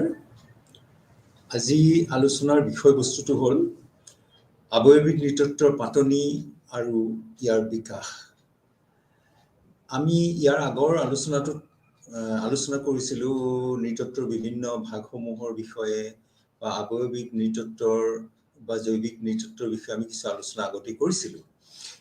আজি মূল বিষয়বস্তুটো যিহেতু আৱয়বিক নৃতত্ব বা জৈৱিক নৃতত্বৰ পাতনি আৰু বিকাশ, ইয়াত আমি আলোচনা কৰিবলৈ ল'ম কিদৰে আৱয়বিক নৃতত্বৰ আৰম্ভণি হৈছিল আৰু সময়ৰ লগত কিদৰে আৱয়বিক নৃতত্বৰ বিকাশ সম্ভৱ হৈছিল। মানুহৰ উৎপত্তি, বিৱৰ্তন, জৈৱিক বিভিন্নতা আদিৰ বিষয়ে জ্ঞান আহৰণৰ প্ৰচেষ্টা 19 শতিকাৰ মাজভাগলৈ বৈজ্ঞানিক দৃষ্টিভংগীৰে প্ৰণালীবদ্ধভাৱে এইটো কৰা হোৱা নাছিলে, ভালকে অধ্যয়ন হোৱা নাছিল, বিশেষকৈ প্ৰণালীবদ্ধভাৱে এইটো অধ্যয়ন হোৱা নাছিল। যদিও মানুহৰ বিষয়ে জ্ঞান আহৰণৰ প্ৰচেষ্টা তেতিয়াৰ পৰাই চলি আহিছিল। খ্ৰীষ্টপূৰ্ব 1000 বছৰৰ আগেয়ে কাৰ্থাজিয়ান নাবিকসকলে হানয় আফ্ৰিকাৰ আটলান্টিক উপকূলত ভ্ৰমণ কৰি পোৱা অভিজ্ঞতাৰ কাহিনী হানয়ে তেওঁৰ বিখ্যাত গ্ৰন্থ দ্য ভয়েজ অফ হানো গ্ৰন্থত লিপিবদ্ধ কৰি থৈ যায়। ভ্ৰমণকালত আফ্ৰিকাত দেখা পোৱা গৰিলাকে তেওঁ আদিম বন্য মানৱ হিচাপে আখ্যা দিছিল আৰু গৰিলাৰ বিষয়ে তেওঁ বৰ্ণনা কৰি থৈ গৈছিলে। খ্ৰীষ্টপূৰ্ব 1000 বছৰ আগেয়ে লিখা এই ভ্ৰমণ কাহিনীত আফ্ৰিকাত দেখা পোৱা এই গৰিলাসমূহৰ অস্তিত্বৰ বিষয়ে জনা গৈছিল আৰু বন মানুহৰ বিষয়ে এইটোৱেই প্ৰথম প্ৰণালীবদ্ধ বিৱৰণ আছিলে। ঐতিহাসিক হেৰডোটাছে লিবিয়া, গ্ৰীচ, এছিয়া মাইনৰ, ইথিঅপিয়া আৰু ক্ৰিমিয়াৰ অধিবাসীসকলৰ বিষয়ে তেওঁ লিখি থৈ যোৱা ইতিহাসত মানুহৰ লাওখোলাসমূহৰ বিষয়ে তেওঁ বৰ্ণনা কৰিছিল। অৰ্থাৎ এই যিসকল অধিবাসী তেওঁ লগ পাইছিলে, তেওঁ এই অধিবাসীসকলৰ যি লাওখোলা তাত তেওঁ লক্ষ্য কৰিছিল যে বেলেগ, সেই কথাখিনি তেওঁ লিপিবদ্ধ কৰি থৈছিলে। তেওঁ দেখুৱাই যে ইজিপ্তীয়সকলৰ লাওখোলাৰ ডাঠ হাড় যথেষ্ট ডাঠ আৰু আনহাতে পাৰ্চীসকলৰ লাওখোলাৰ হাড় পাতল। এই কথাখিনি তেওঁ লক্ষ্য কৰিছিলে আৰু তেওঁৰ মতে পাৰিপাৰ্শ্বিক অৱস্থাৰ প্ৰভাৱৰ বাবেই এই ধৰণৰ পাৰ্থক্য তেওঁলোকৰ মাজত পৰিলক্ষিত হৈছিল। হেৰডোটাছৰ এই বৰ্ণনাক মানৱ বিৱৰ্তনৰ ওপৰত চলোৱা প্ৰথম প্ৰচেষ্টা ৰূপে গণ্য কৰা হৈছিল। গ্ৰীক চিকিৎসাবিদ হিপক্ৰেটছে মানুহৰ আৱয়বিক লক্ষণৰ ক্ষেত্ৰত পাৰিপাৰ্শ্বিক অৱস্থাৰ প্ৰভাৱৰ ওপৰত গুৰুত্ব আৰোপ কৰে। তেওঁ পাহাৰত বাস কৰা মানুহ আৰু ভৈয়ামত বাস কৰা বিভিন্ন পৰিৱেশত বাস কৰা মানুহৰ মাজত এক তুলনামূলক তেওঁ বৰ্ণনা কৰি থৈ যায়। গ্ৰীক দাৰ্শনিক এৰিষ্টটলে মানুহক সামাজিক জীৱ হিচাপে লৈ তেওঁ প্ৰথমতে এইটো কথা কৈছে যে মানুহ এবিধ জীৱ, অন্য জীৱ জন্তুৰ দৰে মানুহো এবিধ জীৱ, কিন্তু মানুহ হৈছে এবিধ সামাজিক জীৱ। গতিকে তেওঁ সামাজিক জীৱ হিচাপে লৈ মানুহৰ বিভিন্ন দিশ তেওঁ অধ্যয়ন কৰে। তেওঁ অকণো ইতস্তত নকৰাকৈ মানুহক প্ৰাণী জগতৰ আন প্ৰাণীৰ লগত স্থান দিয়ে। তেওঁ মানুহ আৰু আন প্ৰাণীৰ লাওখোলাৰ মাজত থকা সাদৃশ্য আৰু বৈসাদৃশ্যবোৰলৈ আঙুলিয়াই মগজৰ আকাৰ, মানসিক বিকাশ, দুখন ভৰিৰ ওপৰত ভৰ দি খোজ কাঢ়িব পৰা এই ক্ষমতাবোৰলৈ চাই মানুহক আন জীৱৰ পৰা পৃথক কৰে। এই বিষয়ত এৰিষ্টটলৰ বৰঙণি উল্লেখযোগ্য। এৰিষ্টটলেই পোনপ্ৰথমে মানুহৰ বিষয়ে অধ্যয়ন কৰা জ্ঞানক নৃতত্ব আখ্যা দিয়ে। আমি ইয়াৰ আগতে আলোচনা কৰিছিলোঁ যে নৃতত্ব শব্দটো বা এন্থ্ৰপলজি, এই শব্দটো দুটা গ্ৰীক শব্দ লগ লাগি হৈছে। এন্থ্ৰপজ মানে মানৱ, লগছ মানে বিজ্ঞান, অৰ্থাৎ এন্থ্ৰপলজি মানে হৈছে মানৱ বিজ্ঞান বা যাক আমি নৃতত্ব বুলি কওঁ। ৰোমৰ চিকিৎসাবিদ গেলেনে বিভিন্ন জন্তুৰ বিশেষকৈ বন মানুহৰ শৰীৰ ব্যৱচ্ছেদ কৰিছিল আৰু আন জীৱৰ লগত বন মানুহৰ শাৰীৰিক গঠনত থকা সাদৃশ্যসমূহ দেখুৱাইছিল। এতিয়া বন মানুহ বুলি ক'লে আমি সাধাৰণতে বুজি পাওঁ যে গৰিলা, চিম্পাঞ্জী, গিবন, ওৰাংওটাং এই চাৰিটাক আমি বন মানুহ আখ্যা দিওঁ। আৰু আমি আগতেই আলোচনা কৰিছোঁ যে আমাৰ উপৰিপুৰুষ এই বন মানুহ সদৃশ এক প্ৰাণী আছিল। তেওঁলোক বন মানুহ নাছিলে, কিন্তু বন মানুহ সদৃশ এক প্ৰাণী আছিল আৰু তাৰ পৰাই বিৱৰ্তনৰ ফলত আজিৰ এই অৱস্থাত আমি উপনীত হওঁ। ইয়াৰ পাছৰ কালছোৱাত পশ্চিম ইউৰোপৰ ইতিহাস, ভূগোল আদি বিষয়ত দ্ৰুত বিকাশ হোৱা দেখা যায়। আনহাতে চিকিৎসা বিজ্ঞান বহু ক্ষেত্ৰত পিছ পৰি ৰয়। মানুহৰ বিষয়ে কৰা অধ্যয়নৰ এটা স্বতন্ত্ৰ বিষয় হিচাপে নাথাকি চিকিৎসক, প্ৰাকৃতিবিদ, ঐতিহাসিক আৰু দাৰ্শনিকসকলৰ লিখনিৰ মাজত সোমাই পৰে। অৰ্থাৎ সেইখিনি সময়ত নৃতত্ব বুলি এটা সুকীয়া ভাগ নাছিলে আৰু সাধাৰণতে চিকিৎসাবিদ বা প্ৰাকৃতিবিদ বা ঐতিহাসিকসকলৰ লেখনিসমূহৰ মাজতে আমি নৃতত্বৰ বহুত সমল বিচাৰি পাওঁ। 1240 চনটো চিকিৎসা বিজ্ঞানৰ ক্ষেত্ৰত এটা উল্লেখযোগ্য বছৰ। এই বছৰতে জাৰ্মানীৰ ৰজা দ্বিতীয় ফ্ৰেডৰিকে এক নতুন বিধি বলবৎ কৰে। এই বিধিমতে চিকিৎসা বিজ্ঞানৰ প্ৰত্যেকজন ছাত্ৰই অধ্যয়নৰ কালছোৱাত তেওঁলোকে মৃত মানুহৰ শৰীৰৰ ব্যৱচ্ছেদনত অংশগ্ৰহণ কৰি ব্যৱহাৰিক জ্ঞান আয়ত্ত কৰিব লাগিব। কিন্তু 100 বছৰ পাছলৈকে ফ্ৰেডৰিকৰ এই আইনৰ প্ৰতি কোনেও বিশেষ মনোযোগ দিয়া নাছিলে। 1306 চনৰ পৰা 1315 চনৰ ভিতৰত ইটালীৰ প্ৰখ্যাত চিকিৎসাবিদ মুণ্ডিয়াছে দুজনী মাইকী মানুহৰ দেহ ৰাজহুৱাভাৱে ব্যৱচ্ছেদ কৰাৰ পাছত মানুহৰ শৰীৰৰ ব্যৱচ্ছেদে চিকিৎসা বিজ্ঞানত দ্ৰুতভাৱে প্ৰসাৰ লাভ কৰে। 16 শতিকাৰ চিকিৎসাবিদ আৰু শৰীৰ তত্ত্বৰ অধ্যাপক ডেছলিয়াছে মানুহৰ শৰীৰবিদ্যাৰ ভেটি স্থাপন কৰে। তেওঁ প্ৰত্যক্ষ পৰ্যবেক্ষণৰ দ্বাৰা মানুহ আৰু বন মানুহৰ শাৰীৰিক লক্ষণসমূহৰ মাজত থকা সাদৃশ্য আৰু বৈসাদৃশ্যসমূহ স্পষ্টভাৱে দেখুৱাই দিয়ে আৰু নতুন নতুন তথ্য তেওঁ প্ৰকাশ কৰে।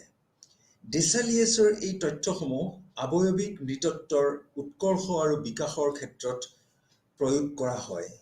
সেই বিভিন্ন মানুহৰ লাওখোলাসমূহ অধ্যয়ন কৰি তেওঁ গ্ৰীক আৰু টাৰ্কিসকলৰ মাজত গোলাকৃতিৰ মূৰ, যিটো আমি ঘূৰণীয়া ধৰণৰ বুলি কওঁ, জাৰ্মানসকলৰ মাজত কিছু পৰিমাণে প্ৰায় ঘূৰণীয়া আৰু পিছফালটো চেপেটা, আৰু বেলজিয়ানসকলৰ মাজত আয়তক্ষেত্ৰৰ আকৃতিৰ মূৰ পোৱা যায় বুলি প্ৰকাশ কৰে।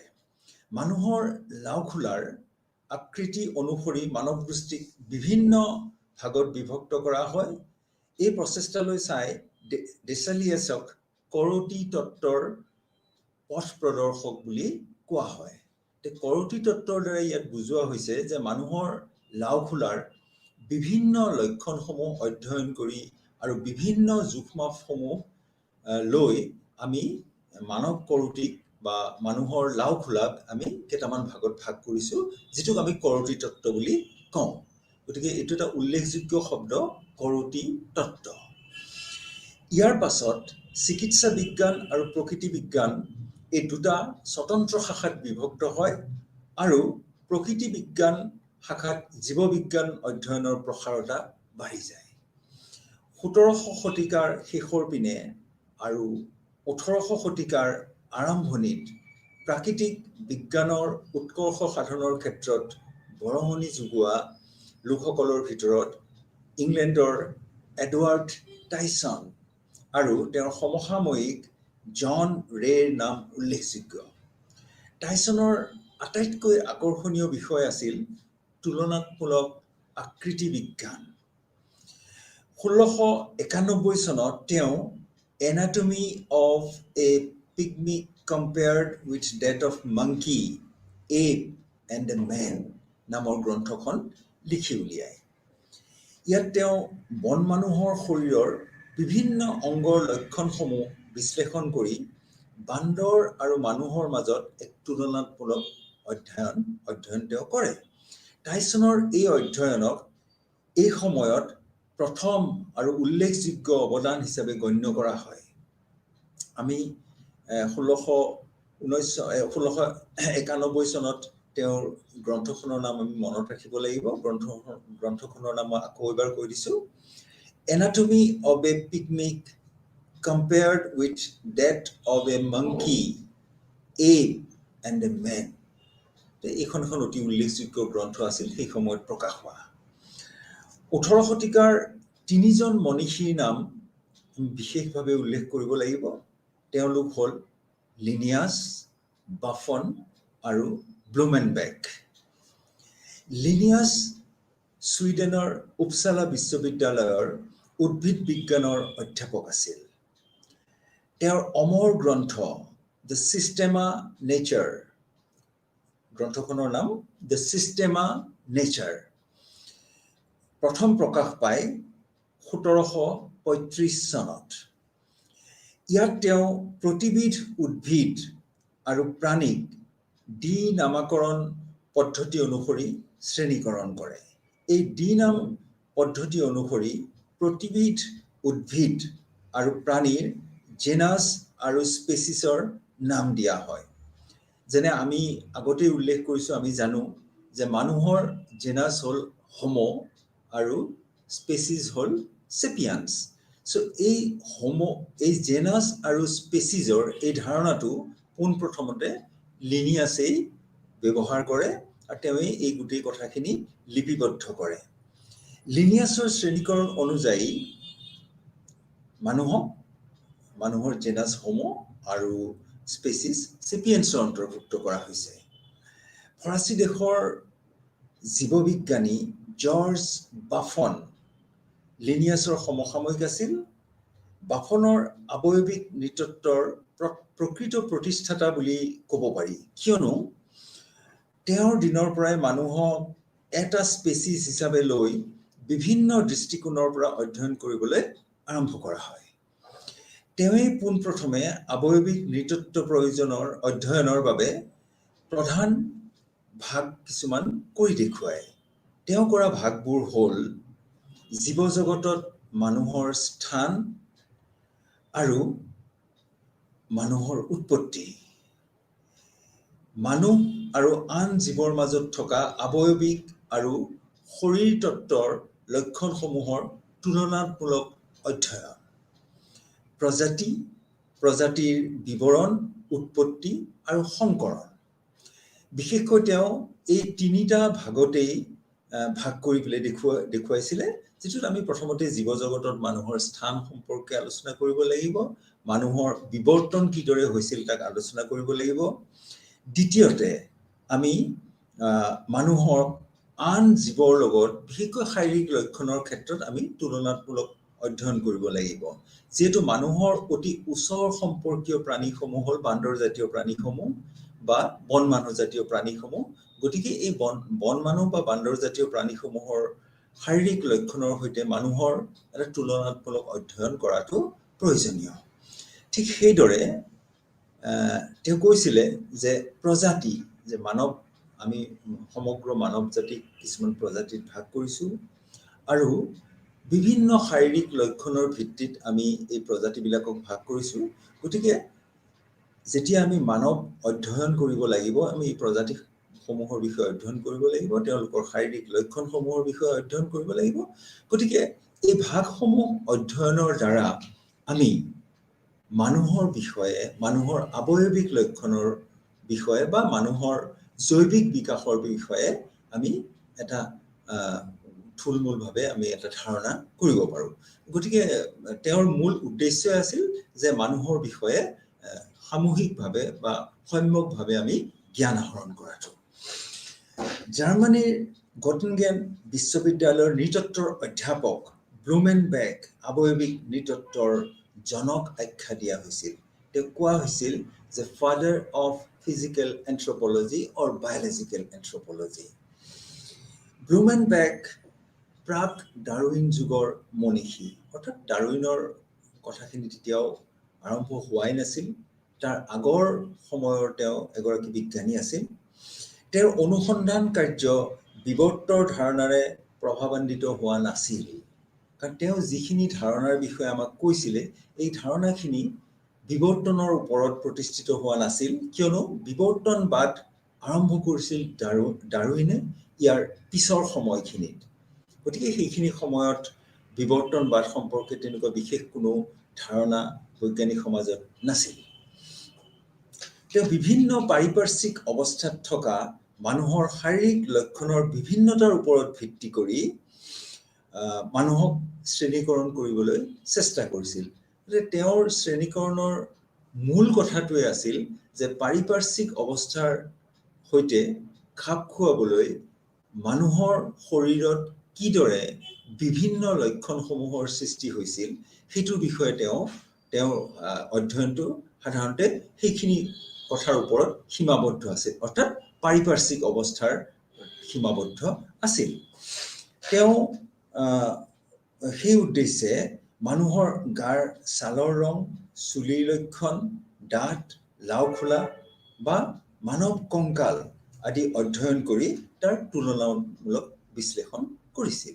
অৰ্থাৎ মানুহৰ যিবিলাক আৱয়ৱিক লক্ষণ, যিবোৰ আমি বাহিৰৰ পৰা দেখিবলৈ পাওঁ, যেনে তেওঁৰ চুলি, তেওঁৰ ছালৰ বৰণ, তেওঁৰ দাঁত, তেওঁৰ উচ্চতা আৰু অন্যান্য যিবোৰ লক্ষণ আমি বাহিৰৰ পৰা দেখিবলৈ পাওঁ, সেইবিলাকৰ বিষয়ে তেওঁ আলোচনা কৰিছিল আৰু সেইবোৰ তেওঁ লিপিবদ্ধ কৰি বিশ্লেষণ কৰিছিল।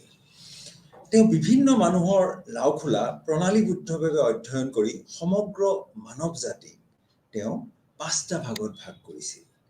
এই লক্ষণসমূহৰ ওপৰত ভিত্তি কৰি তেওঁ সমগ্ৰ মানৱ গোষ্ঠীক তেওঁ 5টা ভাগত ভাগ কৰিছিল। এই ভাগবোৰ আছিল ককেশীয়, মংগোলীয়, ইৰানীয়, আমেৰিকান আৰু মালয়ী।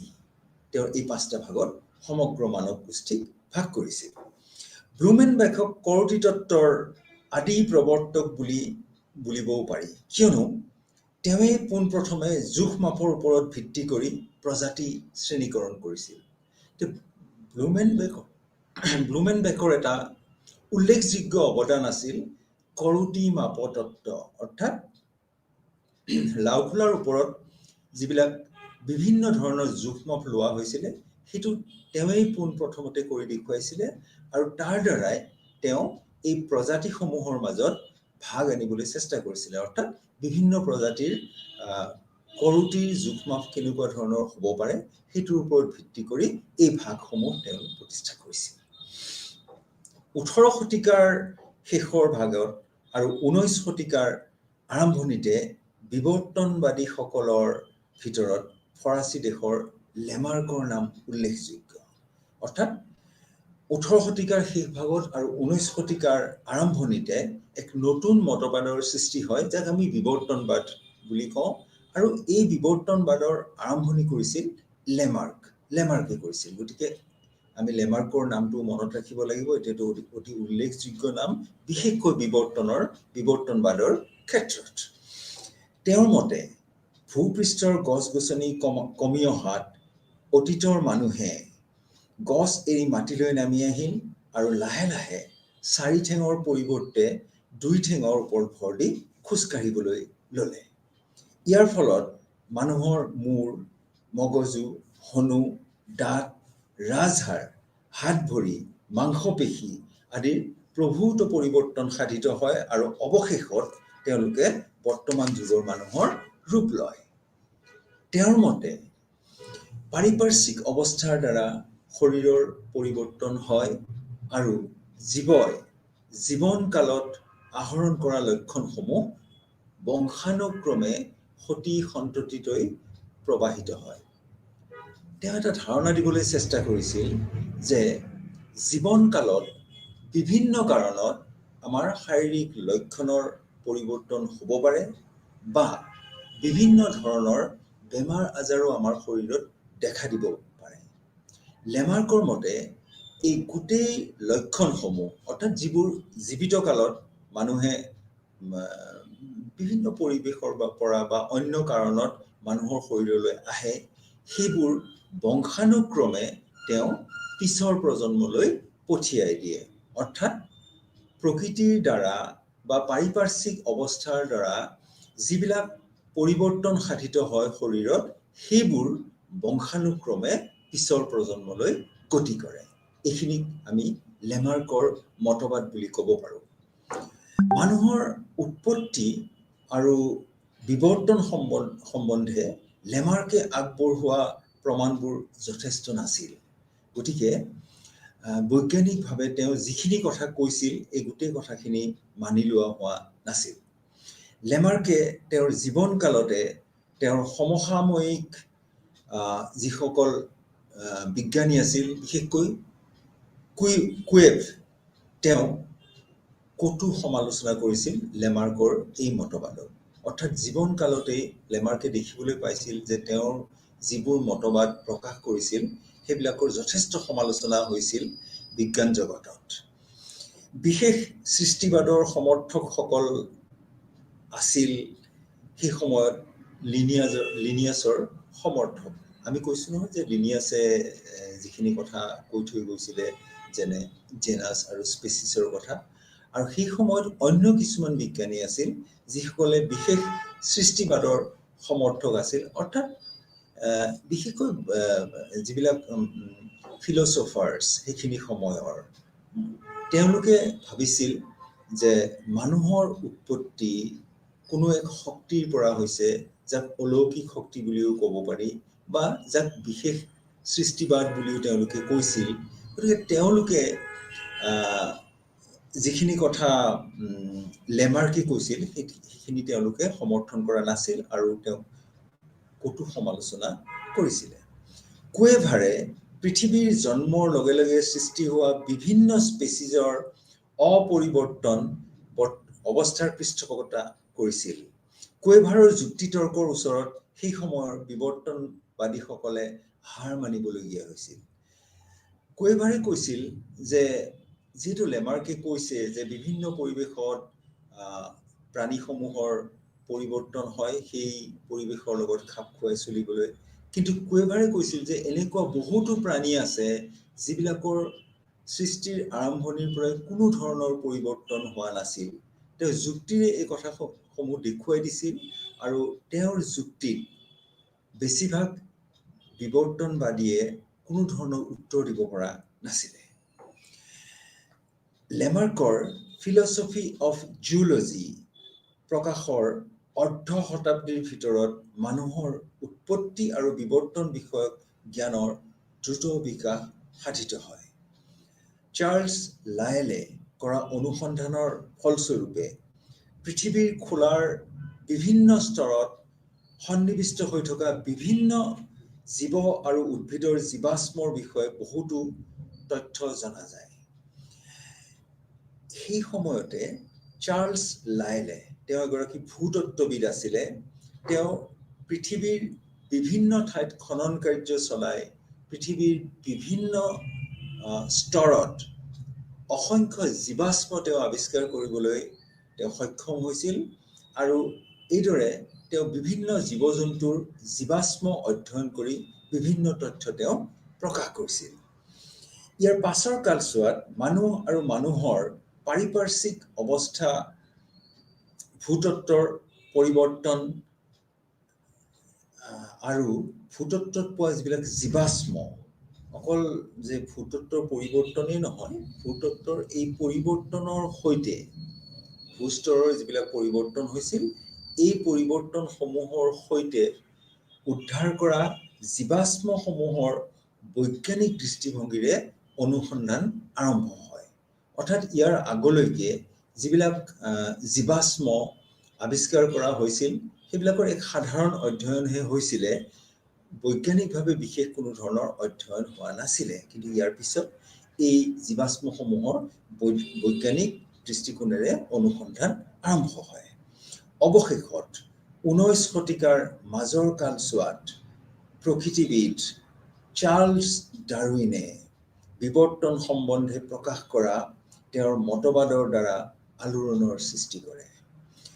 ডাৰউইনৰ জন্ম হৈছিল 1809 চনত ইংলেণ্ডৰ ষ্ট্ৰবেৰী চহৰত।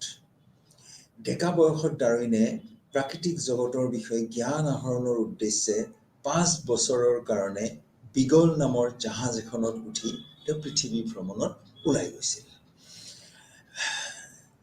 বিগল নামৰ জাহাজেৰে তেওঁৰ বিভিন্ন অঞ্চলসমূহ ভ্ৰমণ কৰি পৃথিৱীৰ বিভিন্ন অঞ্চল ভ্ৰমণ কৰে আৰু প্ৰাণী জগত, উদ্ভিদ জগত, জীৱাশ্ম, ভূপৃষ্ঠ আদিৰ বিষয়ে নানা ধৰণৰ তথ্য সংগ্ৰহ কৰে। ঘূৰি আহি তেওঁ লণ্ডনৰ পৰা কিছু আঁতৰত ডন নামে এখন গাঁৱত থাকিবলৈ লয় আৰু তেওঁ সংগ্ৰহ কৰি অনা তথ্যপাতিসমূহ গোটাই তেওঁ এক যুগান্তকাৰী গ্ৰন্থ তেওঁ লিখি উলিয়ায়। 1859 চনত তেওঁ দ্য অৰিজিন অফ স্পেচিছ এখন অতি উল্লেখযোগ্য গ্ৰন্থ, আৰু এই গ্ৰন্থখন আমি ইয়াৰ আগতেও আলোচনা কৰিছিলোঁ যে 1859 চনত তেওঁ প্ৰকাশ কৰিছিল দ্য অৰিজিন অফ স্পেচিছ। এই গ্ৰন্থত তেওঁ তেওঁৰ চাক্ষুষ পৰ্যবেক্ষণ প্ৰণালীবদ্ধভাৱে সংগ্ৰহ কৰা সকলোবোৰ তথ্যৰ ওপৰত ভিত্তি কৰি উদ্ভিদ আৰু প্ৰাণী জগতৰ বিৱৰ্তনৰ নীতিসমূহ দাঙি ধৰে। যদিও ডাৰউইনে এই গ্ৰন্থত মানুহৰ বিৱৰ্তনৰ বিষয়ে কোনো উল্লেখ কৰা নাছিল, উদ্ভিদ আৰু প্ৰাণী জগতৰ বিৱৰ্তনৰ ক্ষেত্ৰত প্ৰযোজ্য হোৱা নীতিয়েই মানুহৰ বিৱৰ্তনৰ ক্ষেত্ৰতো প্ৰযোজ্য বুলি সকলোৱে সেই সময়ত একমুখে মানি লৈছিল। 1873 চনত ডাৰউইনৰ আন এখন গ্ৰন্থ দ্য ডিচেণ্ট অফ মেন প্ৰকাশ পায়। ইয়াত তেওঁ মানুহৰ লগত থকা বিভিন্ন জীৱৰ শাৰীৰিক গঠনসমূহৰ সাদৃশ্যবোৰ তেওঁ ফহিয়াই আলোচনা কৰে। সেই উদ্দেশ্যেৰে তেওঁ মানুহ আৰু বিভিন্ন প্ৰাণীৰ কংকাল, মাংসপেশী, স্নায়ু, ভ্ৰূণ আদিৰ তুলনামূলক অধ্যয়ন কৰে। বান্দৰ আৰু বন মানুহৰ লগত মানুহৰ সাদৃশ্যলৈ চাই তেওঁ অতি সাধাৰণ শ্ৰেণীৰ বান্দৰ বা বন মানুহ জাতীয় প্ৰাণীৰ পৰাই মানুহৰ উৎপত্তি হোৱা বুলি এক মত প্ৰকাশ কৰে। গতিকে আমি যদি ডাৰউইনে আগবঢ়োৱা বিৱৰ্তনৰ সূত্ৰসমূহলৈ মন কৰোঁ, তেতিয়াহ'লে আমি দেখিম যে আমাৰ উপৰি পুৰুষো বান্দৰ জাতীয় বা বন মানুহ জাতীয় এক সাধাৰণ প্ৰাণী আছিল আৰু বিৱৰ্তনৰ ফলত বিভিন্ন পৰ্যায় অতিক্ৰম কৰি আজি বৰ্তমানৰ এই অৱস্থাত আহি আমি উপনীত হওঁ। ডাৰউইনৰ পাছত মানুহৰ উৎপত্তি আৰু বিৱৰ্তন সম্বন্ধে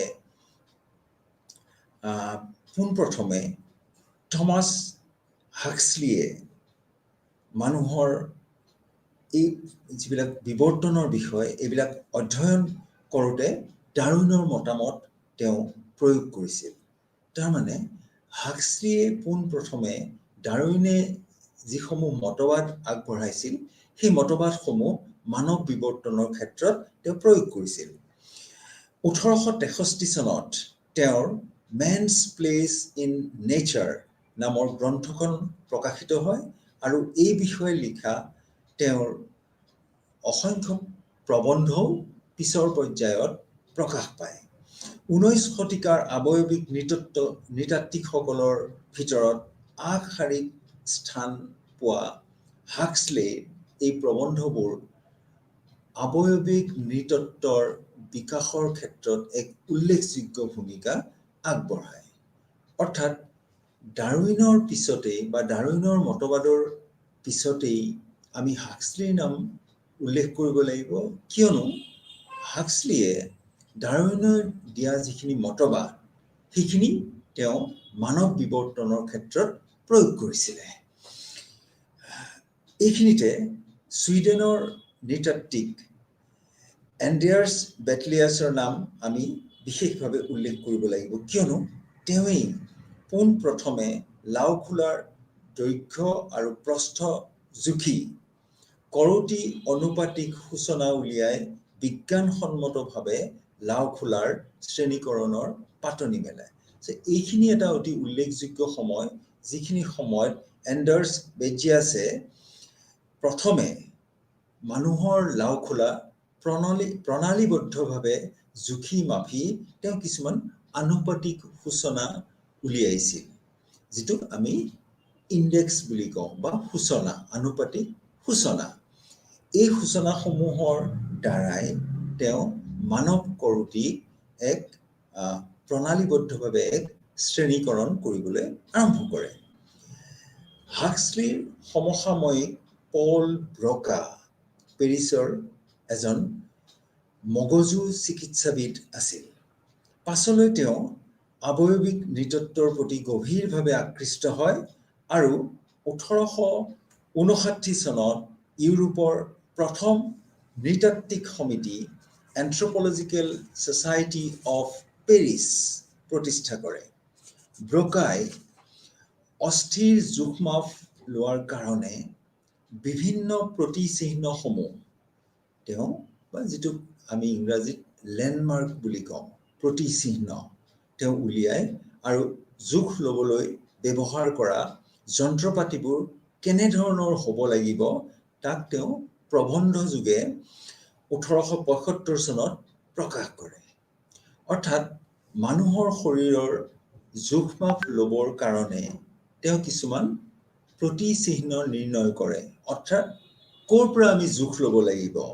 আমি যদি মানুহৰ শাৰীৰিক উচ্চতাৰ বিষয়ে জোখ ল'বলগীয়া হয়, তেনেহ'লে আমি ক'ৰ পৰা কোনখিনিলৈ ল'ব লাগিব, অৰ্থাৎ তাৰ কাৰণে কিছুমান লেণ্ডমাৰ্ক বা প্ৰতিচিহ্ন তেওঁ উলিয়ায়। তাৰোপৰি এনেধৰণৰ জোখ-মাপ লওঁতে নৃতাত্ত্বিক যন্ত্ৰসমূহ, অৰ্থাৎ কেনেধৰণৰ যন্ত্ৰ আমি ব্যৱহাৰ কৰিব লাগিব, সেই যন্ত্ৰসমূহ কেনেধৰণৰ হোৱা উচিত, এইটো তেওঁ প্ৰবন্ধ যোগে প্ৰকাশ কৰিছিলে। অৰ্থাৎ আৱয়ৱিক নৃতত্ব লাহে লাহে সম্পূৰ্ণ এক বৈজ্ঞানিক ভাগ হিচাপে ইতিমধ্যে বিকাশ হ'বলৈ আৰম্ভ কৰে। জোখ-মাপ লোৱা পদ্ধতিবোৰ কেনে হ'ব লাগে সেই বিষয়েও তেওঁ এক আলোচনা কৰিছিল। 1882 চনত জাৰ্মানীৰ ফ্ৰেংকফৰ্ট নামৰ ঠাইত নৃতাত্ত্বিকসকলৰ এখন অধিৱেশন বহে। তাত বিভিন্ন দেশৰ 67 গৰাকী নৃতাত্ত্বিকে যোগদান কৰে আৰু লাওখোলাৰ নানা লক্ষণ, প্ৰতিচিহ্ন, জোখ আদিৰ পদ্ধতি আদিৰ বিষয়ে বিশদভাৱে আলোচনা কৰা হয়। তাৰমানে 1882 চনত ফ্ৰেংকফৰ্টত, জাৰ্মানীৰ ফ্ৰেংকফৰ্টত যি আলোচনা হৈছিল, তাতেই বিজ্ঞানীসকলে, বিশেষকৈ নৃবিজ্ঞানীসকলে তেওঁলোকে একমত প্ৰকাশ কৰে যে মানুহৰ শাৰীৰিক জোখ-মাপ লোৱাৰ ক্ষেত্ৰত আমি কিদৰে, কি পদ্ধতিৰে জোখ-মাপ ল'ব লাগিব, তাৰ প্ৰতিচিহ্ন কি হ'ব আৰু কি ধৰণৰ সঁজুলি আমি ব্যৱহাৰ কৰিব লাগিব। গতিকে 1882 চনৰ ফ্ৰেংকফৰ্টৰ এই অধিৱেশন আৱয়ৱিক নৃতত্বৰ বাবে এটা মাইলৰ খুঁটা হিচাপে পিছলৈ থাকি যায়। ইয়াত ব্ৰকাই প্ৰকাশ কৰা লাওখোলাৰ বেছিভাগ জোখ-মাপৰ লগত নৃতাত্ত্বিকসকল একমত হয়, কিন্তু কিছুমান প্ৰতিচিহ্নৰ সংজ্ঞা তেওঁলোকে সলনি কৰে। অৰ্থাৎ সেইখিনি সময়ৰ নৃতাত্ত্বিকসকলে থুলমূলভাৱে ব্ৰকাই যিখিনি কথা কৈছিল তেওঁলোকে মানি লৈছিলে আৰু নতুন ধৰণে অন্য কিছুমান প্ৰতিচিহ্ন সংজ্ঞা তেওঁলোকে দিছিলে আৰু এইদৰেই আৱয়ৱিক নৃতত্বৰ জোখ-মাপৰ ক্ষেত্ৰত এক নতুন ধৰণৰ বিকাশ সাধিত হয়। 19 শতিকাৰ শেষৰ পিনে আৱয়ৱিক নৃতত্বৰ বিকাশৰ ক্ষেত্ৰত বৰঙণি যোগোৱা লোকসকলৰ ভিতৰত পল টপিনাৰ্ড, কোৱাট্ৰফেজেছ, ডেনিকাৰ, ৰিপ্লে, কিং আদিৰ নাম উল্লেখযোগ্য। আৰু 19 শতিকাৰ শেষৰ ফালে বিংশ শতাব্দীৰ আৰম্ভণিৰ লগে লগে আৱয়ৱিক নৃতত্বৰ অধ্যয়নৰ ক্ষেত্ৰত এক নতুন দিগন্তৰ সূচনা হয়। আমি ইয়াৰ আগৰ আলোচনাতেই কৈছিলোঁ যে সেইখিনি সময়ত জোহান গ্ৰেগৰ মেণ্ডেলে বংশগতি নীতিৰ আৱিষ্কাৰ কৰে আৰু লগে লগে উদ্ভিদ আৰু প্ৰাণীৰ বংশগতি সম্বন্ধে নানা তথ্য আমি জানিব পৰা হ'লোঁ। বৰ্তমান যুগত আৱয়ৱিক নৃতাত্ত্বিকসকলে বংশগতিৰ দ্বাৰা নিয়ন্ত্ৰিত লক্ষণসমূহক লৈ প্ৰজাতি শ্ৰেণীকৰণ কৰা বা বিৱৰ্তন বা অন্যান্য বিষয়সমূহ অধ্যয়ন কৰে। যোৱা তিনিটা দশকৰ ভিতৰত শেহতীয়া তিনিটা দশকলৈ যদি আমি লক্ষ্য কৰোঁ, তেতিয়াহ'লে আমি দেখিম যে আৱয়ৱিক নৃতত্বৰ প্ৰভূত বিকাশ সাধিত হয় এই সময়ছোৱাৰ ভিতৰতে। এইখিনি সময়ত আমি আগতে কৰি অহা আৱয়ৱিক নৃতত্বৰ বিভিন্ন জোখ-মাপ বা শাৰীৰিক লক্ষণসমূহতকৈও আমি বংশগতি সম্পৰ্কীয় যিবিলাক লক্ষণ আছে সেইবিলাকত আমি বেছি গুৰুত্ব দিবলৈ আৰম্ভ কৰোঁ। অৰ্থাৎ আদি অৱস্থাত আৱয়ৱিক নৃতত্বত আমি বিভিন্ন শাৰীৰিক লক্ষণসমূহ, যিবোৰ লক্ষণ আমি বাহিৰৰ পৰাই দেখিবলৈ পাওঁ, সেই লক্ষণসমূহৰ ওপৰত আমি বেছি গুৰুত্ব দিছিলোঁ। কিন্তু শেহতীয়াভাৱে বিজ্ঞানৰ বিভিন্ন ক্ষেত্ৰত সাধিত হোৱা প্ৰভূত উন্নতিৰ বাবে আমি আনুবংশিক বিজ্ঞান বা মানুহৰ বংশগতি সম্পৰ্কীয় যিবোৰ ধাৰণা আমাৰ আছে, বৈজ্ঞানিকভাৱে আমি যিখিনি কথা জানিব পাৰোঁ, সেইবিলাক আমি মানৱৰ অধ্যয়নৰ ক্ষেত্ৰত তাক আমি প্ৰয়োগ কৰোঁ। আৰু অকল যে বংশগতি বা যিবিলাক বংশানুক্ৰমিক লক্ষণ আছে, শাৰীৰিক লক্ষণ আছে, সেইবিলাক কিদৰে এটা প্ৰজন্মৰ পৰা অন্য এটা প্ৰজন্মলৈ গতি কৰে তাকে আমি অধ্যয়ন নকৰোঁ। ইয়াৰ উপৰি বিভিন্ন ধৰণৰ আমাৰ আনুবংশিক যিসমূহ বেমাৰ আজাৰ আছে, এই বেমাৰ আজাৰসমূহ কিদৰে এটা প্ৰজন্মৰ পৰা আন এটা প্ৰজন্মলৈ গতি কৰে, বা এই ধৰণৰ যিবিলাক বেমাৰ আজাৰ আছে বা শাৰীৰিক যিবিলাক আমাৰ লক্ষণ আছে, এই লক্ষণসমূহ কিদৰে ইটো প্ৰজন্মলৈ গৈ পুৰুষ বা মহিলা কাৰ ক্ষেত্ৰত এই ধৰণৰ বিসংগতিসমূহ বেছিকৈ প্ৰকাশ হ'ব পাৰে, এই বিষয়ে আমি অধ্যয়ন কৰিবলৈ আৰম্ভ কৰোঁ। বৰ্তমান যুগত আৱয়ৱিক নৃতত্বৰ যিখিনি জ্ঞান আমি আহৰণ কৰোঁ, তাক বিভিন্ন ক্ষেত্ৰত আমি প্ৰয়োগ কৰিবলৈ আৰম্ভ কৰোঁ। আৰু সেইসমূহ প্ৰয়োগৰ দ্বাৰাই বৰ্তমান সময়ত আৱয়ৱিক নৃতত্বই বিজ্ঞান জগতত এক বিশিষ্ট স্থান অধিকাৰ কৰিবলৈ সক্ষম হৈছে। গতিকে আমি যদি আৱয়ৱিক নৃতত্বৰ পাতনি, তাৰ পৃষ্ঠভূমি আৰু শেহতীয়া বিকাশ সম্বন্ধে অধ্যয়ন কৰোঁ, তেতিয়াহ'লে আমি দেখিম যে আদিম কালৰ পৰাই মানুহৰ বিষয়ে জানিবৰ বাবে বা মানুহৰ শাৰীৰিক লক্ষণসমূহৰ বিষয়ে জানিবৰ বাবে বিভিন্ন লোকে, বিভিন্ন পণ্ডিতে চেষ্টা চলাই আহিছিল। আৰু পিছৰ সময়সমূহত বিভিন্ন তেনেকুৱা ধৰণৰ উল্লেখযোগ্য অৰিহণা যোগোৱা বৈজ্ঞানিক বা অন্য পণ্ডিতসকলৰ দ্বাৰাই আৱয়ৱিক নৃতত্বৰ প্ৰভূত উন্নতি সাধিত হয়। বিশেষকৈ 18 শতিকাৰ মাজভাগ, 19 শতিকাৰ আৰু 20 শতিকাৰ শেষৰ পিনে আৱয়ৱিক নৃতত্বৰ আমি লক্ষ্য কৰিলে দেখিম যে আৱয়ৱিক নৃতত্বৰ যথেষ্ট উন্নতি সাধিত হয়। ইয়াৰ পিছত আমি আলোচনাৰ বিষয় হিচাপে লৈছোঁ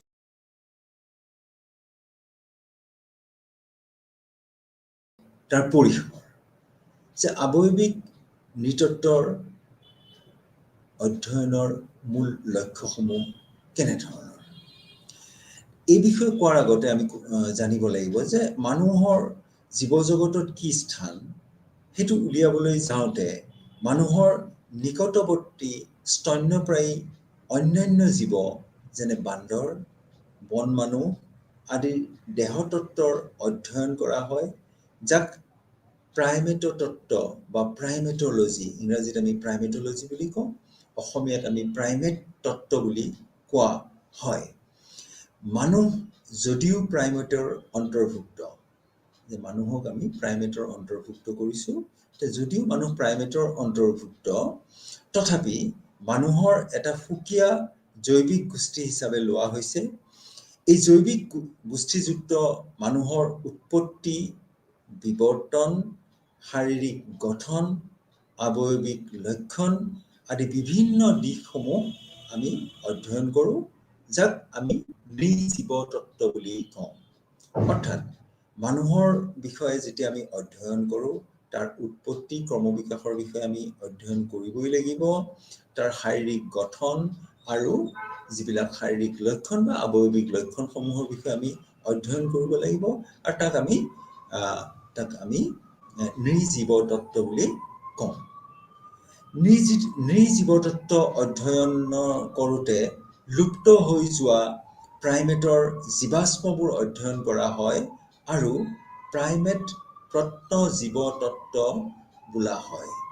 অৰ্থাৎ আমি যেতিয়া প্ৰাইমেটৰ সৈতে মানুহৰ এক তুলনামূলক অধ্যয়ন কৰোঁ, তেতিয়া যিসমূহ প্ৰাইমেট ইতিমধ্যে পৃথিৱীৰ পৰা লুপ্ত হৈ গৈছে, সেই প্ৰাইমেটসমূহৰ জীৱাশ্মসমূহ উদ্ধাৰ কৰি তাক আমি অধ্যয়ন কৰোঁ, আৰু এই ভাগটোক আমি কওঁ প্ৰাইমেট প্ৰত্নজীৱতত্ত্ব।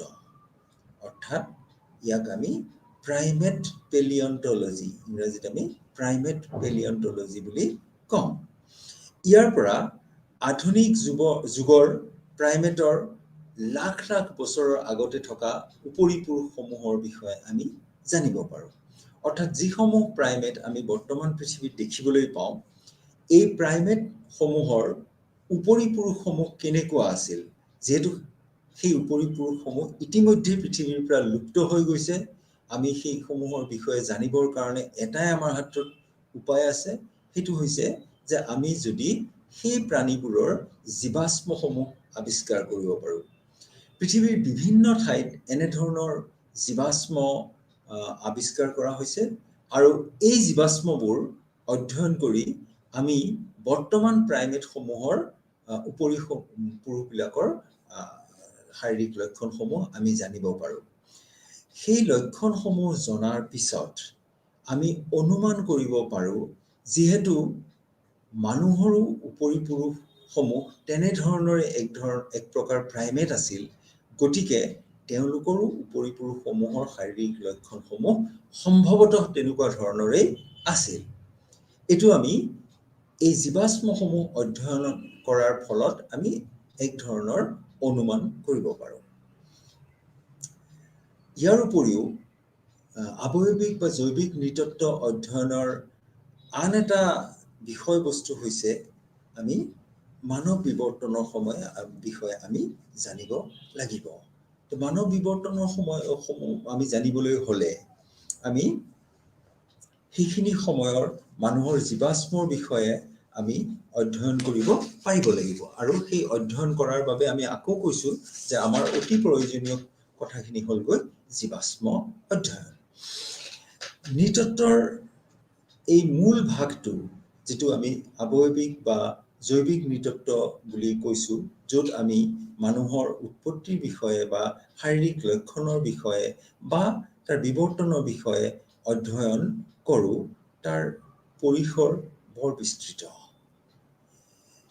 মানুহৰ উৎপত্তিৰ পৰা আৰম্ভ কৰি আমি মনত ৰাখিব লাগিব, আমি আৰম্ভ কৰি বৰ্তমান যুগলৈকে সমগ্ৰ পৃথিৱীতে বিস্তাৰিত হৈ থকা বিভিন্ন মানুহৰ বিষয়ে আৱয়ৱিক নৃতত্ত্বত আমি অধ্যয়ন কৰিম। মানুহৰ উৎপত্তি তাৰ আঁত ধৰিবৰ বাবে আৱয়ৱিক নৃতাত্ত্বিকসকলে জীৱ জগতত মানুহৰ স্থান আৰু অন্যান্য জীৱৰ লগত মানুহৰ সম্বন্ধৰ বিষয়ে অধ্যয়ন কৰে। আমি এইটো আগতেই আলোচনা কৰিছোঁ যে মানুহক জীৱজগতৰ এটা প্ৰাণী হিচাপে লৈ জীৱজগতৰ আন প্ৰাণীসমূহৰ সৈতে ইয়াৰ সম্পৰ্ক কেনেকুৱা, সাদৃশ্য কেনেকুৱা, বৈসাদৃশ্য কেনেকুৱা, এই বিষয়ে আমি ইয়াত আলোচনা কৰিব লাগিব। আৱয়ৱিক নৃতত্বত এই বিষয়ে আলোচনা কৰা হয়। সকলো জীৱৰ ভিতৰত বান্দৰ আৰু বন মানুহৰ লগত মানুহৰ ওচৰ সম্বন্ধ পৰিলক্ষিত হয়। আমিতো আগতেই আমি এই বিষয়ে আলোচনা কৰিছোঁ। সেই হেতুকে মানুহক বান্দৰ আৰু বন মানুহৰ লগত স্তন্যপায়ী শ্ৰেণীৰ প্ৰাইমেটৰ অন্তৰ্ভুক্ত কৰা হৈছে। মানুহক বাদ দি বান্দৰ আৰু বন মানুহৰ শাৰীৰিক লক্ষণ, দেহতত্ত্ব, শৰীৰ, ক্ৰিয়া বিজ্ঞান, আচৰণ আদিৰ অধ্যয়ন কৰা ভাগটোক আমি আগতেই কৈছোঁ, এইটোক আমি প্ৰাইমেট তত্ত্ব বুলি কওঁ, প্ৰাইমেটলজি। যদিও মানুহ প্ৰাইমেটৰে অন্তৰ্ভুক্ত, তথাপিও মানুহক এটা সুকীয়া জৈৱিক গোষ্ঠী হিচাপে লৈ ইয়াৰ বিষয়ে আমি অধ্যয়ন কৰা হওঁ, যিটোক আমি নৃজীৱ তত্ত্ব বুলি কওঁ বা হিউমেন বায়'লজি, নৃজীৱ তত্ত্ব। এইটো এটা আৱয়ৱিক নৃতত্ত্বৰ ভাগ। যদিও মানুহ প্ৰাইমেটৰে অন্তৰ্ভুক্ত, তথাপি মানুহৰ আৱয়ৱিক লক্ষণসমূহ বান্দৰ বা বন মানুহৰ লগত কিছু পৰিমাণে পৃথক। এই অধ্যয়নৰ দ্বাৰা মানুহৰ বিৱৰ্তনৰ ৰহস্য জানিবলৈ আমি চেষ্টা কৰোঁ। গতিকে প্ৰাইমেট তত্ত্ব বাদ দি আৱয়ৱিক নৃতত্ত্বৰ অধ্যয়ন অতি কঠিন হয়। আকৌ জীৱিত প্ৰাইমেটসমূহৰ বাহিৰেও আমি লুপ্ত প্ৰাইমেটসমূহ আগতেই কৈছোঁ যে যিটোক আমি প্ৰাইমেট পেলিয়ন্টলজি বা প্ৰত্ন জীৱতত্ত্ব বুলি কোৱা হয়। অৰ্থাৎ আমি যিবিলাক প্ৰাইমেটৰ পৰিপুৰুষ ইতিমধ্যে লুপ্ত হৈ গৈছে, সেইবিলাকৰ বিষয়ে আমি জনাটো প্ৰয়োজন। প্ৰাইমেট জীৱতত্ত্ব অধ্যয়ন কৰিবলৈ হ'লে আৱয়ৱিক নৃতত্ত্বসকলে ভূস্তৰ বিন্যাস আদিৰ বিষয়ে জানিব লাগিব। এতিয়া ভূস্তৰ বিন্যাস অৰ্থাৎ পৃথিৱীৰ খোলাটোৰ বিভিন্ন স্তৰসমূহ, মাটিৰ বিভিন্ন স্তৰসমূহৰ বিষয়ে আমি জানিব লাগিব। আৰু এই স্তৰসমূহ অধ্যয়ন কৰিবৰ বাবে আমি ভূতত্ত্বৰ পৰা কিছু সহায় ল'বলগীয়া হয়। ইয়াৰ উপৰিও জলবায়ু পৰিৱৰ্তন, প্ৰাক ঐতিহাসিক যুগৰ মানুহ আৰু আধুনিক যুগৰ মানুহৰ ওপৰত পাৰিপাৰ্শ্বিকতাৰ প্ৰভাৱ আদিৰ বিষয়ে অধ্যয়ন কৰাৰ প্ৰয়োজন। এই অধ্যয়নক আমি ভূ পৰিস্থিতি তত্ত্ব বা জিঅ' ইক'লজি বুলি কওঁ। জিঅ' ইক'লজি বা ভূ পৰিস্থিতি তত্ত্ব, এই ভাগটোৰ নাম হৈছে ভূ পৰিস্থিতি তত্ত্ব। আকৌ প্ৰাইমেট আৰু মানুহৰ জীৱাশ্ম অধ্যয়ন কৰি মানুহৰ অতীত বুৰঞ্জী জানিবলৈ ভূ কালানুক্ৰম বা জিঅ'ক্ৰনলজি অধ্যয়ন কৰা হয়। ভূ কালানুক্ৰম অৰ্থাৎ আমাৰ উপৰিপুৰুষসমূহ বা যিবোৰ উপৰিপুৰুষ আমাৰ আছিলে, যিবোৰ বৰ্তমান লুপ্ত হৈ গৈছে, তেওঁলোকৰ বিভিন্ন জীৱাশ্মসমূহ আমি মাটিৰ বিভিন্ন স্তৰৰ পৰা সেইবোৰক আমি আৱিষ্কাৰ কৰোঁ আৰু সেইবোৰ অধ্যয়ন কৰি কালক্ৰমে আমি তাক সজাওঁ। অৰ্থাৎ বিৱৰ্তনত কোনটো স্তৰৰ পৰা কোনটো স্তৰলৈ তেওঁলোক গতি কৰিছিল তাক আমি অধ্যয়ন কৰোঁ। আৰু যিটো শাখাত আমি এই বিষয়ে অধ্যয়ন কৰোঁ তাক কয় ভূ কালানুক্ৰম বা জিঅ'ক্ৰনলজি। বিভিন্ন ভূ স্তৰ বিন্যাসত পোৱা এই জীৱাশ্মবোৰ কাল অনুক্ৰমে সজাই অধ্যয়ন কৰি মানুহ আৰু প্ৰাইমেটৰ ক্ৰম পৰিৱৰ্তনৰ বিষয়ে জ্ঞান লাভ কৰিব পাৰি। মানুহৰ জীৱাশ্মৰ অৱশেষবোৰ অধ্যয়ন কৰি মানুহৰ ক্ৰম পৰিৱৰ্তনৰ বিষয়ে জানিবলৈ হ'লে মানুহৰ লগত আন প্ৰাইমেটৰ শৰীৰৰ বিভিন্ন অংগৰ তুলনামূলক অধ্যয়ন, ইয়াৰ লগতে ভ্ৰূণতত্ত্ব, দেহতত্ত্ব আৰু শৰীৰ ক্ৰিয়া বিজ্ঞানৰ বিষয়ে জনা প্ৰয়োজন। আৱয়ৱিক নৃতত্ত্বৰ ভিতৰত থকা আন এটা উল্লেখযোগ্য বিষয়বস্তু হ'ল প্ৰজাতি তত্ত্ব। ইয়াত পৃথিৱীৰ বিভিন্ন মানুহৰ মাজত থকা সাদৃশ্য আৰু বৈসাদৃশ্যসমূহলৈ লক্ষ্য ৰাখি প্ৰজাতি শ্ৰেণীকৰণ কৰা হয়। এই উদ্দেশ্যে চৰ্মবৰ্ণ অৰ্থাৎ ছালৰ বৰণ, চুলি, চকু, মুখমণ্ডল, নাক, ওঠ আদি শাৰীৰিক লক্ষণসমূহ নিৰীক্ষণ কৰা হয়। মই আগতে উল্লেখ কৰিছোঁ যে যিবোৰ লক্ষণ বাহিৰৰ পৰা দেখিব পাৰি, শাৰীৰিকভাৱে আমি এই লক্ষণসমূহ দেখিবলৈ পাওঁ, এই লক্ষণসমূহৰ ওপৰত ভিত্তি কৰি আমি প্ৰজাতি শ্ৰেণীকৰণ কৰোঁ। শাৰীৰিক লক্ষণসমূহৰ ভিন্নতা অনুযায়ী আমি প্ৰজাতিসমূহক বিভিন্ন ভাগত ভাগ কৰিছোঁ। প্ৰজাতি শ্ৰেণীকৰণৰ উদ্দেশ্যে দেহ নিৰীক্ষণ কৰা এই বিষয়টোক আমি দেহ নিৰীক্ষণ তত্ত্ব বা ছমাটোস্কোপি, দেহ নিৰীক্ষণ তত্ত্ব অৰ্থাৎ আমি শৰীৰৰ বিভিন্ন লক্ষণসমূহ নিৰীক্ষণ কৰোঁ এই পদ্ধতিটোৰ দ্বাৰা, যিটোক আমি কৈছোঁ দেহ নিৰীক্ষণ তত্ত্ব, ছমাটোস্কোপি। দেহ নিৰীক্ষণৰ উপৰিও বিভিন্ন উদ্দেশ্যেৰে দেহৰ ভিন ভিন অংশৰ জোখ-মাখ লোৱা হয়, যাক আমি নৃদেহ মাপতত্ত্ব বা এন্থ্ৰপমেট্ৰি বুলি কওঁ। নৃদেহ মাপতত্ত্ব অৰ্থাৎ মানুহৰ শৰীৰৰ বিভিন্ন জোখ-মাখ ইয়াত সন্নিৱিষ্ট হৈ আছে, এইসমূহৰ বিষয়ে আমি অধ্যয়ন কৰিব লাগিব। লাওখোলাৰ জোখ-মাখ আৰু লাওখোলাৰ বাহিৰেও শৰীৰৰ আন অস্থিত লোৱা জোখ-মাখৰ বিষয়ে আমি যিখিনি জোখ-মাখ কৰোঁ, সেই ভাগটোক আমি কওঁ কৰোটি মাপতত্ত্ব বা ক্ৰেনিঅমেট্ৰি। অৰ্থাৎ আমি কৰোটি মাপতত্ত্বত, য'ত আমি মানুহৰ শৰীৰৰ লাওখোলাটো বিভিন্ন জোখ-মাখ লোৱা হয়, তাক আমি কৰোটি তত্ত্ব বুলি কওঁ।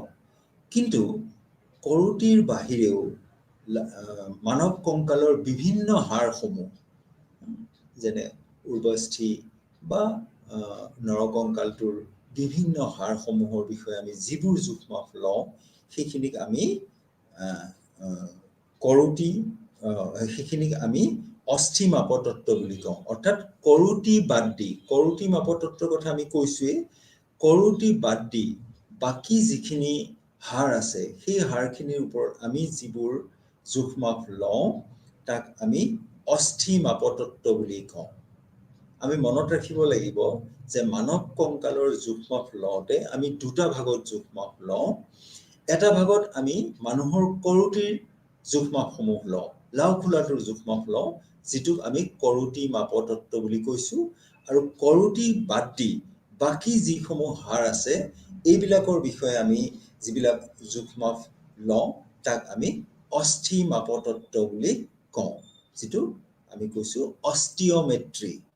কৰোটি মাপতত্ত্বক ইংৰাজীত কোৱা হয় ক্ৰেনিঅমেট্ৰি, আৰু অন্যান্য হাড়বিলাকৰ যিটো জোখ-মাখ লোৱা হয়, সেইটো অস্থি মাপতত্ত্ব বুলি আমি কৈছোঁ, তাক ইংৰাজীত কোৱা হয় অষ্টিঅমেট্ৰি। জীৱাশ্মৰ বাহিৰেও আধুনিক যুগৰ মানুহ আৰু প্ৰাইমেটৰ লাওখোলা আৰু অস্থি অধ্যয়ন কৰাটো বা অস্থি অধ্যয়ন কৰি আমি মানুহৰ বিৱৰ্তন আৰু ইয়াৰ বিভিন্নতাৰ বিষয়ে আমি জানিব পাৰোঁ। মানুহৰ দেহৰ জোখ-মাখ লৈ আৱয়বিক বৃদ্ধি অৰ্থাৎ গ্ৰোথ, যে এই জোখ-মাখবিলাকৰ পৰা মানুহৰ আৱয়বিক বা শাৰীৰিক বৃদ্ধি, দৈহিক গঠন, মানুহৰ দৈহিক গঠন, জীৱ প্ৰকাৰ, বিভিন্ন প্ৰকাৰ আমি জানিব পাৰোঁ। দেহ প্ৰকাৰ, যিটোক ছমাটোটাইপ বুলি কোৱা হয় ইংৰাজীত, দেহ প্ৰকাৰ, আৰু ইয়াৰ লগতে মানুহৰ ব্যক্তিত্ব,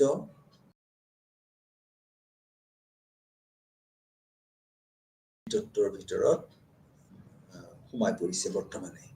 তাৰমানে আমি মানুহৰ বৃদ্ধি অকল শাৰীৰিক বৃদ্ধিয়েই নহয় বা তাৰ প্ৰকাৰেই নহয়, বা দেহৰ বিভিন্ন প্ৰকাৰৰ কথাই আমি অধ্যয়ন নকৰোঁ।